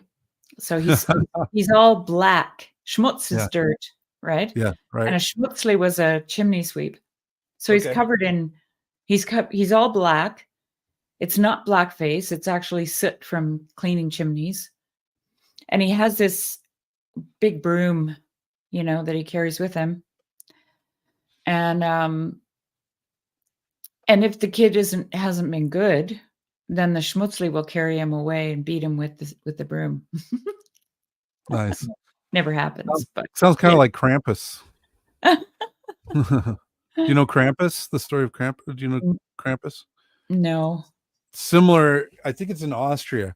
It's like it looks like a demon, and he's part of Christmas, and he chases the kids. Oh yeah. If they're bad. So that's 6th of December, and then on the 24th of December, the Christmas tree isn't put up until Christmas Eve. There's no Christmas tree in the house, right? And the children all have to go away, and so lots of families, it's dad's day to take the kids sledding or something, right? On the 24th. Fun. And when they come home, the Christmas tree will be up, the presents will be under, but they can't go upstairs until the Christ child rings the bell. So it's the Christkindli. A kind is a child, right? In Switzerland. Kindly. And when they hear the bell ringing, that's the Christ child ringing the bell, and then they all the kids go up, and then the tree is lit and the presents are there, and they don't dive in until after they eat. So they eat first, and then they open presents after that. Yeah, nice. Oh, and then Christmas continues. Because on the 6th of January, you have the Three Kings Day. Yeah, that's Theophany. Right. And the Three Kings Day, you bake or buy a Three Kings cake. And it's these little buns that are attached to each other. And in one of them is a little plastic figurine of one of the three kings. Oh. And whichever kid gets that, gets a little paper crown and gets to wear it. There's a similar, there's a bread, I can't remember what it's called. It's like a cake. It's like this heavy pound cake, and they do it for Theophany, and it's got a coin in it, in the cake, hidden in the coin. And you do it at the parish, and then whoever gets the coin is going to have like a blessed year, like Saint Nicholas is going to pray for them all year. Right. And then that's when Christmas is over, after Three Kings Day. But then they have and then they have this is probably coming out of paganism in these German tribes and stuff. But they have these so they don't call New Year's New Year. They call it Sylvester. It's the name in German. Sylvester is New Year. But they have Sylvester Klaus. So, like St. Nicholas is in Swiss German Sammy Klaus, Santa Claus, right? But it's Sammy Klaus. And at New Year's, you have Sylvester Chloe's, and it's usually a group of men, and they wear these most bizarre lanterns. Basically, like they have these. They look like giant lampshades, but they're all enclosed, and they put candles in them, and they wear these kind of grotesque masks, and they wear furs, and they look really like something out of a forest mythology or something. And then they'll show, like they used to show up in our neighborhood, because we had a pretty tight little neighborhood, and it was a dead end street, and they'd often come there. And our house was right at kind of the center of the neighborhood. There was a big parking area there. And then they dance in these circles, and they shake bells. They do all these dances, and you have to pay them. You have to bring them money, you know. Right. And they're an actual like club of guys who keep the tradition going, and they're Sylvester Chloe's. We call them Freemasons. No, I'm just kidding. No. I'm kidding. I know. Switzerland is just it's replete with festivals. And so like right after that, you have Fasnacht starting in February. Fasnacht is Carnival in the rest of Europe. But in Switzerland, it starts in February and it runs through depending on the different cantons. And that, it's like stepping back in time, Jeremy. Yeah. Like the costumes, I'll go get you a mask, actually. Oh, that sounds great. Yeah, that sounds fun. Well, as far as I know, I don't know if you can still hear me, but I'll just say it for the people in the stream. As far as I know, Russia's like that as well, as far as the carnival is because we have Great Lent is the 40 days leading up to Easter. Actually, it's the Holy Week. It's the 40 days leading up to Holy Week. So you have the 7 days of Holy Week, you have the 40 days. But before that, you have Cheese Fair. And before that, you have Meat Fair. So Cheese Fair is the last week that you eat cheese before Great Lent starts. And the week before that is Meat Fair. And that's the last week that you eat meat before you go into Great Lent. And so in traditional cultures, especially in Russia and in like Romania and in Eastern Europe, those 2 weeks are Carnival. But especially Meat Fair. Like Meat Fair is the last week you eat meat, and that's when you do Carnival, and people would travel and visit their families. And then, so like, I was just sharing, there's the 7 days leading up to Easter or to Pascha is Holy Week, and then there's the 40 days before that is Lent. And then the week before that is Cheese Fair. So that's the last week you eat all the cheese up in your house. And then the week before that is Meat Fair, which is the last week you're eating meat before Great Lent. And I was saying in traditional cultures, that's when Carnival was. Because you were celebrating the life before you're about to go into the fast. Right. And, so anyway, it ties in exactly to what you were talking about. Same calendar, same timing. Yeah. And this is a small version. These are, like traditionally they fit a face, but this is just a small version. Oh, yeah. Right. Yeah. So there's a lot of these. It's very, just imagine a Germanic tribe. That's what you're looking at. Yeah. This is cow and this is cow. The teeth are cow. Right. Yeah. And they wear them. And they wear all these like furs, and like they look like they walked out of like, I don't know, like pre-Christian times, right? And you're saying those are like cow teeth and cow hair? Cow hair, yeah. So you could say that they're vaccines, maybe? Yeah, they could be. Right? That's what I'm going to look like in another. You're chasing away the sickness. You're chasing away, because that word, vaccine comes from vaca. It comes from Latin for cow. I got to show you some. Since you're showing pictures, I got to show some pictures here. Oh, this is great. Switzerland is so, I just, it's one of these countries that really, not just because I live there, but it just fascinates me because it's the center of a lot of things in the world.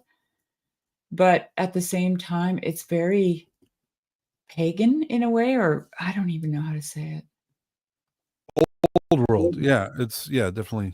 Well, and A all lot of these very things old are very traditions. much alive and well and celebrated, Mm. Yeah, that's great. Let me see. All they're giving me is modern Fasnacht stuff here. My daughter lives in a medieval village, and they really Oh. go big time on Fasnacht. And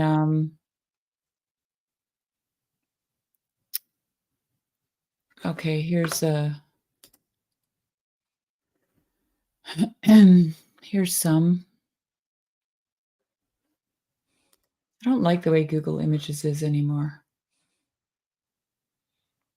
Yeah, Oh, no, I've switched to a different search engine. I use, it's called Kagi, Kagi. You have to pay. It's like $5 a month, but man, it's so worth it. It's so good. Is it? Yes, I love it. Okay, well, I'll just let me see if I can do my screen share thing here. Choop, share screen, share. This is just going to be a whole bunch of stuff on my screen, but Okay. Whatever. Oh, wow. Okay, so can you see this bigger picture here? Yes, yeah. Those are like, the more traditional. Mm-hmm. These are witches. They're Oh, everywhere throughout Fasnacht, and this is what they'll do. They'll be walking down the street and they'll grab people, carry them away. Yeah.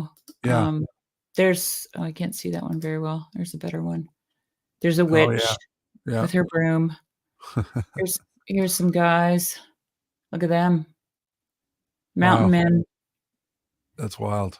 Yeah. The colors too, they look like clown outfits. That's crazy. Yeah. There's another group of witches. Wow. Yeah. These ones here look more modern. They're not, yeah. They've gotten, I mean, everything goes at Fasnacht, right? Sure. That's kind of the point, right? Yeah. Yeah. But you can just see this forest theme. You know what I mean? Yeah, those are great. Those are great costumes. Wow. Yeah. That's terrifying. Yeah. And there's even, like, my daughter has sent me photos. Oh, that was in West Virginia. Wow, that's amazing. Yeah, that must be a Swiss Yeah, they brought it with them. Immigrants, Yeah. Solothurn. What do they got going here? Yeah. Anyway, all kinds of things going on there. That's interesting. Oh, and just let me share this real quick. Where is it? No, there, right. Oh, you're in Gstaad. Bern has a pretty Urkig. That's ain't like Urkig is it's that beautiful word that I love. Ancient. I think I remember seeing that in Gstaad, yeah. What do you got there? Well, so I was going to just share the definition. Yeah. So this is from a dictionary. This is from the 1913 Webster's. You and your dictionaries. That's another one of my obsessions. I know. Calendars and dictionaries. I love it. But what's ironic about dictionaries is that they're actually like the first dictionary was Samuel Johnson, and it was purely an Enlightenment project, and it was definitely like a product of Enlightenment thinking. I actually talked about it. So I did a first live stream on my channel. My channel is just Jeremy Firth on YouTube, and not just Jeremy Firth. It is Jeremy Firth on YouTube, and in there we talked a lot about dictionaries, and we talked about zero, and we talked about all kinds of stuff. I Anyway, haven't gone through the whole thing. So I looked at it. I jumped, went to watch it, and I'm like 3 hours. I know. I kept. Well, I had one really great conversation, and then Well, Wes I jumped saw in. Risto jumped on with you, Yeah, and I I thought, talked oh, with what a Risto for a perfect long time. conversation partner. That's great. And then, yeah, he was great. And then Wes jumped in, and that was another really great conversation. Yes, he mentioned that to me too. So anyway, I just wanted to point out that this word comes from Latin, this, and the French, this, and it Vaccinus, means a vaca. cow, and it means of or pertaining to cows. Yeah. So I'm just saying, there's that. That's fun. Yeah. That's all I have to say. I'm not going to do any commentary on that. I just wanted to share it. Well, I think if I remember correctly, the guy that invented vaccination, it was a disease that was being passed on by cows. Was it tuberculosis or something? I don't know. Yes. He He did the skin scratch and Right, something right. like that. I don't remember all the details, but so this is about. What do you think of that, YouTube? As a vaccine? No, that is really great. Yeah, it is a vaccine, right? It's a vaccine against. Well, and it's interesting. You have to give them money, right? It's kind of like the kids dressed up as monsters that you have to give candy to appease them, right? It's like you're appeasing the monster so that they will go back to the forest. Yeah. Yes, that's correct. Mm-hmm. I remembered that in my files are a little bit topsy-turvy at the moment. Yeah. Like going through them, go, oh crap, where did I put that one? Well, no, and I'm not saying we're being treated like cattle, except I am saying that maybe we're being treated like cattle. That's all I'm saying. I got a vaccination story and that has to do with cows. You want to hear my vaccination story? Yeah, sure. So the neighbor down the road, he had about 350 head, and we used to go down there when we first lived here, like probably for like 10 years. We would go every spring and brand. And I got the job of vaccinating the calves, right? 1 year. And so you have this gun, and it's got this, thing full of vaccine, and it's set for one shot. And I had a cover for the needle to put over the needle after, just to keep me safe. Right. And at one point I was putting the cover on, I poked myself with the tip of the needle. And I was vaccinating for blackleg in calves. Oh, wow. Yeah.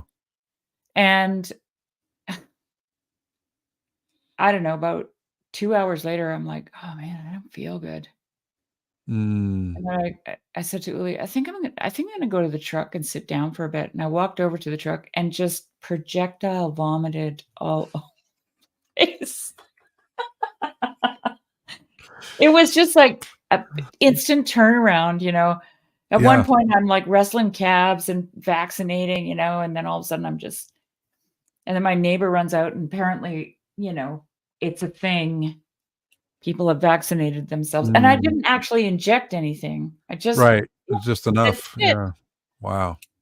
That's And crazy. she's like, oh, we got to go to the hospital and get some antibiotics. And I'm like, yeah. It'll be all right. I'll walk it off. I was just embarrassed.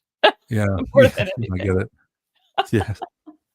That's wild. So I got vaccinated for blackleg. Nice. I'm safe. So, since we're on this subject, I don't know if you know Raggedy Ann and Andy. Remember those dolls? I love your trivia. Let's go. So those characters were developed by a guy whose children died as a result of smallpox vaccination, and he was trying to raise awareness of the dangers of smallpox vaccines. Really? Yes. I want to look that up now. Okay. When was that? In the 40s. In the 40s. Yeah. Interesting. I'll bring up Raggedy Ann and Andy for the young people. Yeah. In our, they've been made demonic thanks to horror films in Hollywood, but right. Well, yeah. Well, they had to versions of them. They had to obscure the original intent, right? You can't have people to make kids afraid of them. Yeah, well, you don't want people finding out the true story of why they were made. Okay, here they are. There they are. You don't really see him much anymore. I haven't. Oh wow, Hezzy's here. Hello, Hezzy. Kessie, did your ears ring, Kessie? We were talking about you before. We were talking about We should ask him about Nazarites. Nazarites, if they were whether- allowed, if they could Yeah. marry. That was the thing I couldn't remember.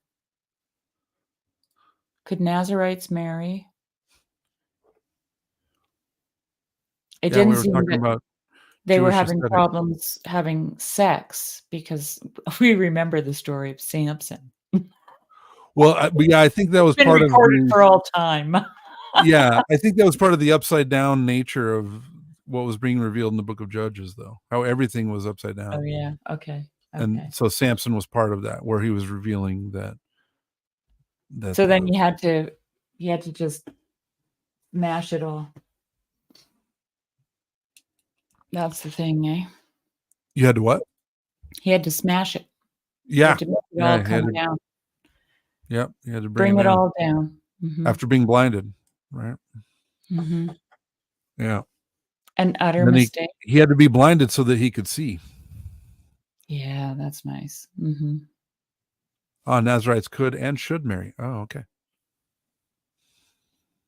Good to know. Maybe that would have helped Samson. No, no, it didn't. Delilah did not help Samson. But they were married, were they? Yeah, he married Delilah. Oh, he married her. Okay. Yeah, okay. he married Delilah, but he was sleeping with prostitutes before that. But he married Delilah. Unbelievable. Yeah. And then I mean, I guess he got his last laugh where he took out all of his in-laws. Yeah. He sure knew how to pick them, didn't he? Yeah. I guess she was beautiful. So, William, what are you talking about here? An utter mistake. What is that? What's that all about? And he's making the joke about the vaccines, maybe? I don't know. I don't know. Yeah. Yeah. Well, I'm getting tired. We've covered a lot of stuff. We have. We've talked about time. We've talked about monasticism. We've talked about what the world means. We've talked about what it means to abandon the world, how to love the world. We've talked about the cultural propensity for men and women as they aged to move into some kind of an ascetic life at one point in time. I'm doing a recap. How that wasn't odd. Well, of course, we covered the lives of, now it's my test. I have to remember their names. Saint Savine. Savine. Right? Savine. Yep. Saint Savine. And Saints Andronicus and Athanasia. Very good. Bravo. Yes, very good. I had to look myself, and I was the one who read them. Yeah. Yeah. Well, no, I there was some great. I liked the little moments that you pulled out too out of Saint Savine's life. There were those, those just little moments revealing his love for the people and how, but also his commitment to his ascetic endeavors, walking around barefoot, all year long in the wintertime, barefoot. Oh, when you were reading that, I wanted to tell you about a guy named Shindy. And I was I thought, I gotta ask Tracy if he's still alive. Because I don't even know. So Shindy, I don't even know his real name, but the Chilcotin people call him Shindy, which means jack pine. Jack pine they grow really, I think you might call them lodgepole pine too. They're just really tall and straight, and they don't have any branches till the top, kind of thing. Yeah. And so Shindy is tall and lanky, right? So he got Oh, the name Chindi from makes the sense. Chilcotin people. But he showed up in the valley after, like, as a draft dodger from the Vietnam War. Hmm. I don't know if he actually spent any time over there, or if he just if he deserted and went up, or if he was a draft dodger. I'm not sure. But he built with just bare hands. Like, I don't know what he had for tools, okay? He built himself a beautiful home, but it very, like, I don't even know how to describe it. It's like, it's covered in shingles. It looks like like something out of a fairy tale. And the whole thing is, maybe next week I can get Tracy to send me some photos and I could show you. Oh, that'd be great. Lived on a promontory looking out over Chilco Lake. He had goats for many years until forestry decided, because he was just letting them breed and they were going all over the place and they were just devastating everything. Yeah. And so, yeah, he had to rein in his goat herd at one point. Then they wouldn't let him have any because he couldn't rein it in. He walked barefoot everywhere. And clothes were just an accessory. Okay. Clothes were not something that anything that covered his body to keep him warm was considered clothing. And it could have been a woman's dress, and he wasn't transgender. You're right. Okay. Whatever he had on hand, he wore. So I remember Tracy sending me a photo one time of Chindi at a dance at the band office with a woman with a woman's dress on and bare feet, eh? This long, lanky guy, because that's all he had. Right. And I sold him a goat once, and he bought it. Actually, I traded him for some juniper spoons because he would carve spoons out of juniper. Oh, beautiful. Yeah. And something else we traded. I don't remember what it was, but then he took the goat and he got some people to help him, hog tie it, and he threw it in a canoe and he took it out across the lake to an island on Chilco Lake, which is now protected by law. Like, you can't even go on it as a human being, but he put the goat on there because the goat had to be cleansed of all its impurities for several months before he would butcher and eat it. Oh, interesting. He had a girlfriend that lived in Lillooet, which was across the mountain range from Nemaya as the crow flies. And he would walk barefoot to her to visit her, Yeah. You'd often see him completely naked with his clothes all, on his head, crossing a river. Like, right. For his whole life, Jeremy, he's in his 70s now, late 70s. And I think he actually hosts woofers now because he's getting elderly. And so he found out about woof, and so he put himself up on a website. I think his girlfriend helped him with it. I don't know what that is. What do you mean? It's a worldwide workers on organic farms. Oh, okay. Platform, and you can host, and then you can be a woofer. And so as a host, woofers will contact you and say, I'm so and so, and this, can I come and stay at your farm and work on your farm? See. And he, as he was aging, I think he just needed more help with things. And so he put himself on as a host on Woof. And Tracy told me he was having the greatest fun with these young people because he lived a hermit's life. Yeah. Like, right. if, when you're describing, when I'm reading about these things, these guys, I'm thinking of Chindi all the time. Wow. Yeah. That's amazing. Like, he really does live like that. Yeah. In Canada, like, not in Spain. Okay. Right. Exactly. Yeah. No, it's tough. Yeah. Oh yeah. Yeah. So yeah. And then, yeah. Just in a minute. Cool. Just thinking about him tonight, I was like, I don't know where he is anymore, if he's still there, because Tracy hasn't mentioned him very much lately. Yeah. And Johnny then I met Canada Seed, which William. Johnny Canada Seed. That's pretty great. Unicoder. I actually heard that Johnny Appleseed was actually more of like a real estate speculator. He would go ahead, because everyone was moving west. True He would American. go west first and plant the apple orchards. He would buy land and plant the apple orchard. So then when people were ready to move and like settle in, they would have an apple orchard because everybody drank cider. And so you would already have an established apple orchard.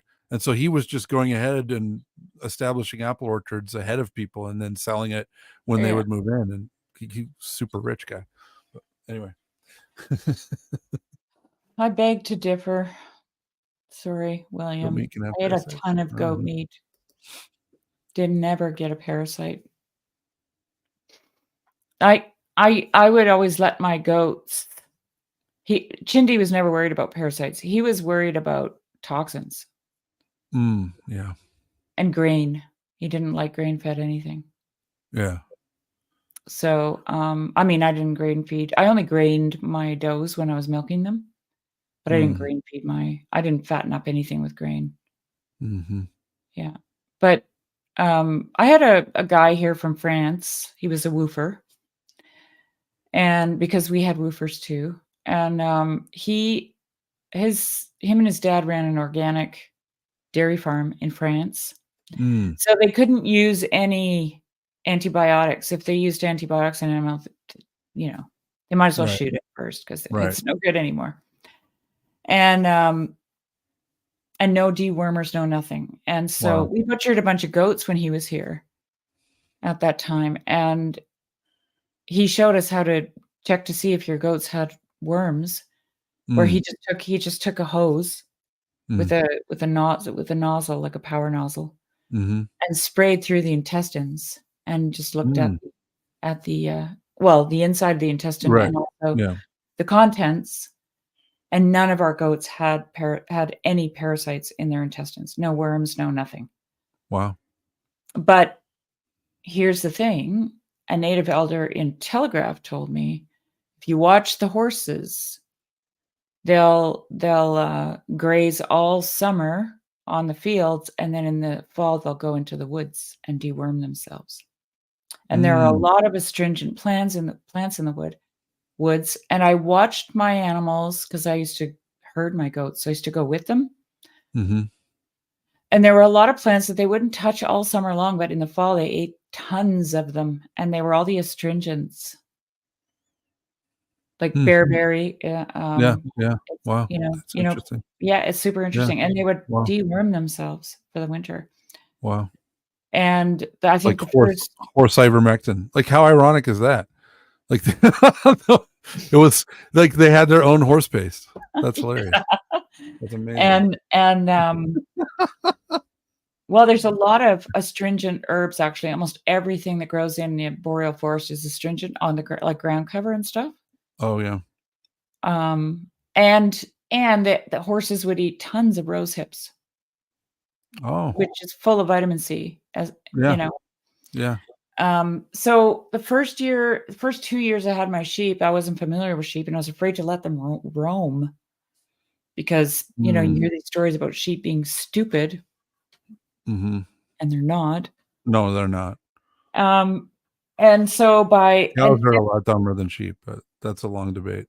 and I had like my first or my second year of fleeces was terrible. And I vaccinated my sheep that year in the spring. I mean, the year before in the spring. And so the following year when we sheared them in the spring, their fleeces were terrible. They were matted. They got lice that year. They were thin. And I never vaccinated them again. And it took them about 2 years to recover and the fleeces to recover. And then I started letting them forage in the woods. So I have this one pasture on the side of the house here that's just all timber. Mm-hmm. And that's where most of those astringent plants grow. Mm. And lots of rose bushes, lots of willow and alder, and lots of, they eat a lot of that Mm-hmm. wood Mm. Yep. Yep. and bark. Yeah. And it's all Ooh, medicine. It's that's some all strong medicine. lamb, though, right? Or some strong mutton. Woo-hoo-hoo. It's good, actually. It's Yeah, I really bet. good. I'm just saying. Yeah, that's a Really, really that's an good. acquired taste for most Americans. That's a Yeah. strong So, flavor. I mean, I like well, it. I like sheep. I like lamb. I like mutton. But I I bet if tell they you, eat I have wood stuff, never whew, vaccinated again, never dewormed. wow. My fleeces are absolutely top. Like, I just sold 2 fleeces to a local weaver who actually does really well. She weaves blankets, and she can't believe the quality of my fleeces, Hmm, you that's know? amazing. Yeah, And I've yeah. just been watching the animals and learning from them what they need and, yeah, making it available, right? Yes, you know what came to mind when you were saying that? That is love. That is attention, Mhm. right? Let us attend. Like it's Yes. you're attending to them Yes. Thank and you for saying that, because that's just really what I'm responding doing. to them. Yes, yeah. That's very Yeah. beautiful. And Mhm. I think that's what love is. Love is attending, you Yeah. know? Well, my horses are on about 120 acres of timber. That's, one half of it is like straight up a side hill. Mhm. There's swamp. There's, it's there's Wow. grass. There's grass too. But my oldest mare is 30 years old, and my You have a farrier 30-year-old mare? 30. Yep, she turned 30 Whoa! in March. That's an old horse. Wow. And she's on that 120 acres with 2 20-year-old horses. They're younger than her, much younger than her, right? Like, Yeah, but still, that's a pretty my old horse. farrier was here the other day, and he's always astonished at how good she looks. She's not Yeah. sway backed. Wow. She's a little slow to pick up and Of a little course. stiff. Sure. And he said to me, "Yeah, but Sherry, she's 100." Right. Yeah, She's exactly. 100. Yeah, 30 is old for a Oh, horse. yeah. Yeah, like, that's Wow. the vet explained to me that that's all the teeth they have. They only have 30 years worth of teeth. Like, their teeth grow up, Mhm. constantly Yeah. grow, and Right. get worn down, right? Right. And after 30 years, they don't have any more teeth coming. That's it. Mm. And that's how Yeah. they expire. Ah, interesting. They can't eat anymore, right? They Right. starve to death. So Well, then you anyway, put them on a food tube in the horse senior care center, and people do. They and make they can mash. watch Jeopardy and last another, like, 10 years. They make mash, and they let them suck it up. And I just mhm. Yeah. But my You farrier gotta was let like, go of your friend at some point, right? I'm so "Yeah, I believe in the humane uh, ending of animals. I don't believe that for people, but I definitely believe that for animals. yeah, Yeah, we'll see what happens." but yeah, of course, right? I'm not saying do that to your horse. I I'm mean, just saying, my horses have never lived in a barn, never been stalled. They don't even know what it is to be in a building. They've stood outside in all weather. Last year, yeah. she was 2 weeks in minus 40 degrees Celsius with a wind chill of minus 48. Jeez, I had wow. to put a queen size feather duvet on her. Yeah, I bet. Well, you know But what's wild is when those horses, like when it starts getting cold fast like that, they just stand out in the pasture and like shake. You'll just yeah, see them shaking, shaking, shaking, and the hair just it's yeah. like they're shaking the whole time, but it makes their hair grow really fast. It's wild.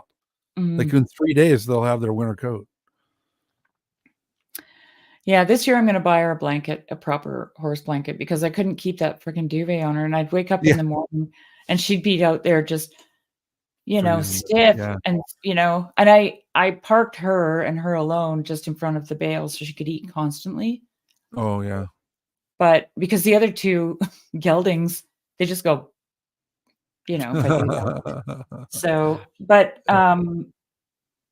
yeah, so I have to get her a blanket this year because, yeah, but that's, she's 30 and Yeah. she's just getting a blanket, okay? Wow.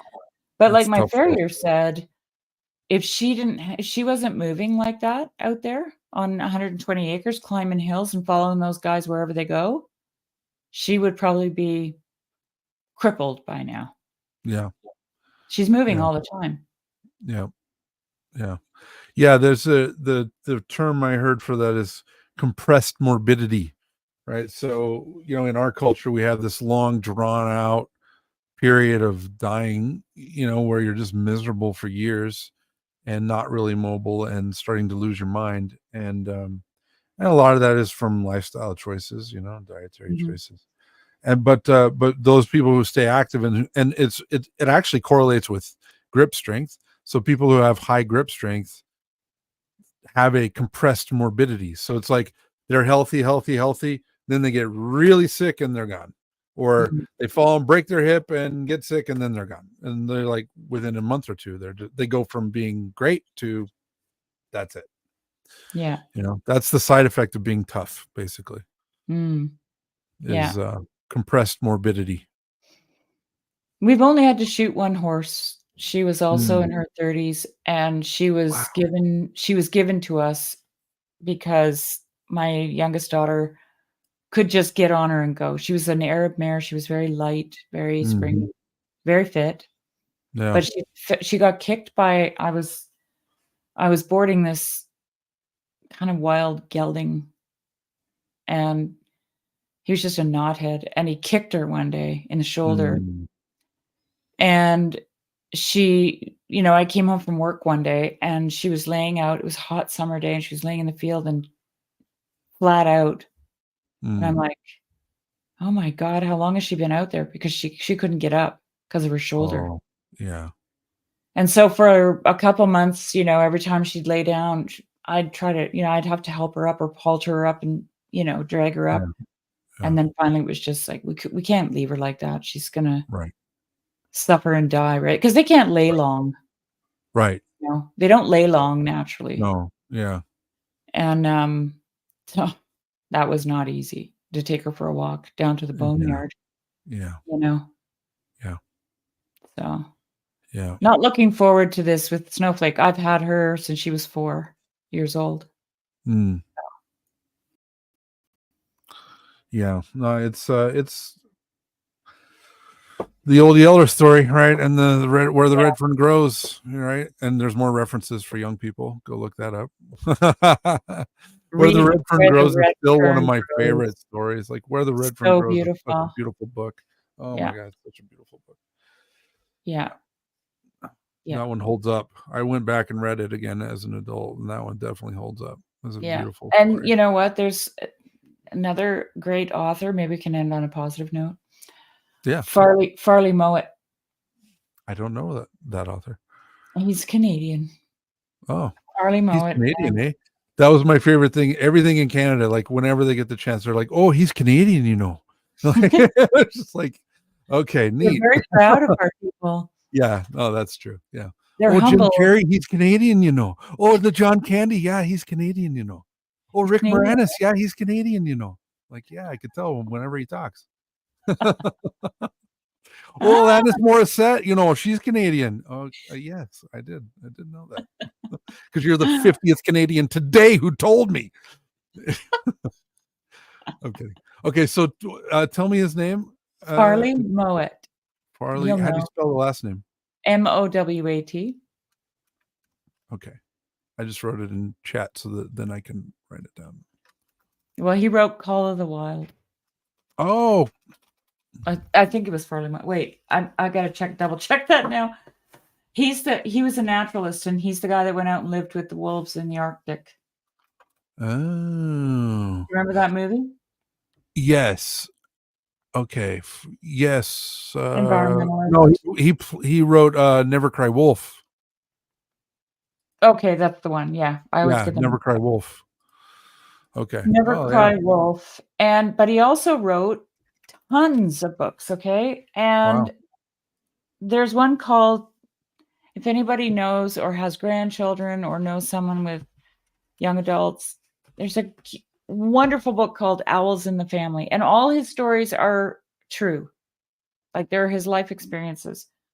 So he was born and raised in, I think, Saskatchewan, in the prairies. And because it's so flat there would just be these copses of aspen and, stuff, mostly aspen, probably cottonwood or whatever. And they used to go as kids and look for owl nests. And it was easy to find them because there were only so many trees on the prairies, right? Yeah. And so they would, bring home baby owls and raise them. Oh, wow. And it's the story of his pet owl who used to hang out in front of the window of the public school where he was, sitting at his desk and wait for him and sit on the handlebars of his bike and ride home with them. And, that's fun. it's Yeah, called that's Owls in the Family. Huh. They were such an interesting family. They built like a homemade camper out of wood. And his mom and dad, and they drive all over the place and just camp out. And they had lots of wild animals for pets. And Oh, man. he's just got so many stories, and all his books are amazing. I'll definitely look into his work. That sounds great. Yeah. Bob Ross was like that. Apparently, he was Oh, he took care. Yeah, he took care of like injured animals and stuff. He had like a nature preserve basically in his house and took care of little animals. I And can see that. and then he would like raise squirrels, and he had raccoons, and he had all kinds of and birds, and yeah, he was I a have to tell you, nature guy. when my son's down in Vancouver going to an audio engineering school and hanging out in techno clubs, but him and his buddies, and these are all guys from the area, they were like rural boys in Vancouver. I think they did it as a mental health exercise. They would have Bob Ross painting nights. Oh yeah, Yeah. yeah. And they just literally like just Bob Ross out on a regular basis. Oh, I watch love- Bob Ross to fall asleep all the time. His voice is so great, so soothing, and it's magic. It's magic. There's no other way to put it. Yeah. And they actually you're got watching really a good magic at spell. painting. They What's got that? super good at painting. They got really good at painting. Oh, that's amazing. That would be fun. Yeah. Bob Ross nights. Yeah, my daughter did that last year in her art class. One day they came in and the teacher said, "Okay, I'm going to play a Bob Ross show. We're not pausing it. We're not stopping it. We're going to play it straight through, and you're going to do your best to keep up and just listen to him and watch him and do what he's doing." And it turned out pretty great. It was because she knew they were all in their head too much, and she wanted to get them out of their head so that they could just be there and get through it and not have to make everything perfect, Right. just go with what's happening. And man, that was a great exercise for my daughter. It really helped her a lot. So, and her painting turned out pretty good. Sorry, I've had a cough for like 2 weeks. Oh, Like it's worse at night. Yeah, I'm not sure what's going on. well, Okay, now it's been really long. it was What a good, joy. Jeremy. I loved it. Me Yeah, it was too. really I great. look forward to it every week. I'm so glad. Like when I Yeah. didn't hear from you You today, I gotta- was like, oh no, I hope we're doing it. I know. And I flew out the door and I had to do a bunch of stuff in town, and I came home, and then I'm trying to clean all my fleeces before the weather switches. Yeah. And then I'm like, oh, it's 5:21. And then I looked at your message. And I'm like, oh crap, I forgot to schedule, Yeah. And then it was, oh my God, I got to feed the dogs, and I got to close the chickens. I got to put the eggs, I got to make supper for my husband. Yeah. Anyway. I understand. All right. Well, thank you everybody for hanging out with us. Really appreciate it. Thank you, fun. Upcycle, for the generous gift. Really appreciate that. Well, and thanks to everybody in the And- comments. I mean, we've had great chat, great comments, Yeah, it was really good. meaningful stuff. So I'm glad you hang around for our ramblings. I feel like we're just rambling, but I enjoy it. I love our conversations, Shari. Thank you very much. Yeah. Okay, I'm going to end the stream now. Good night, Great. everybody. Good night. God bless.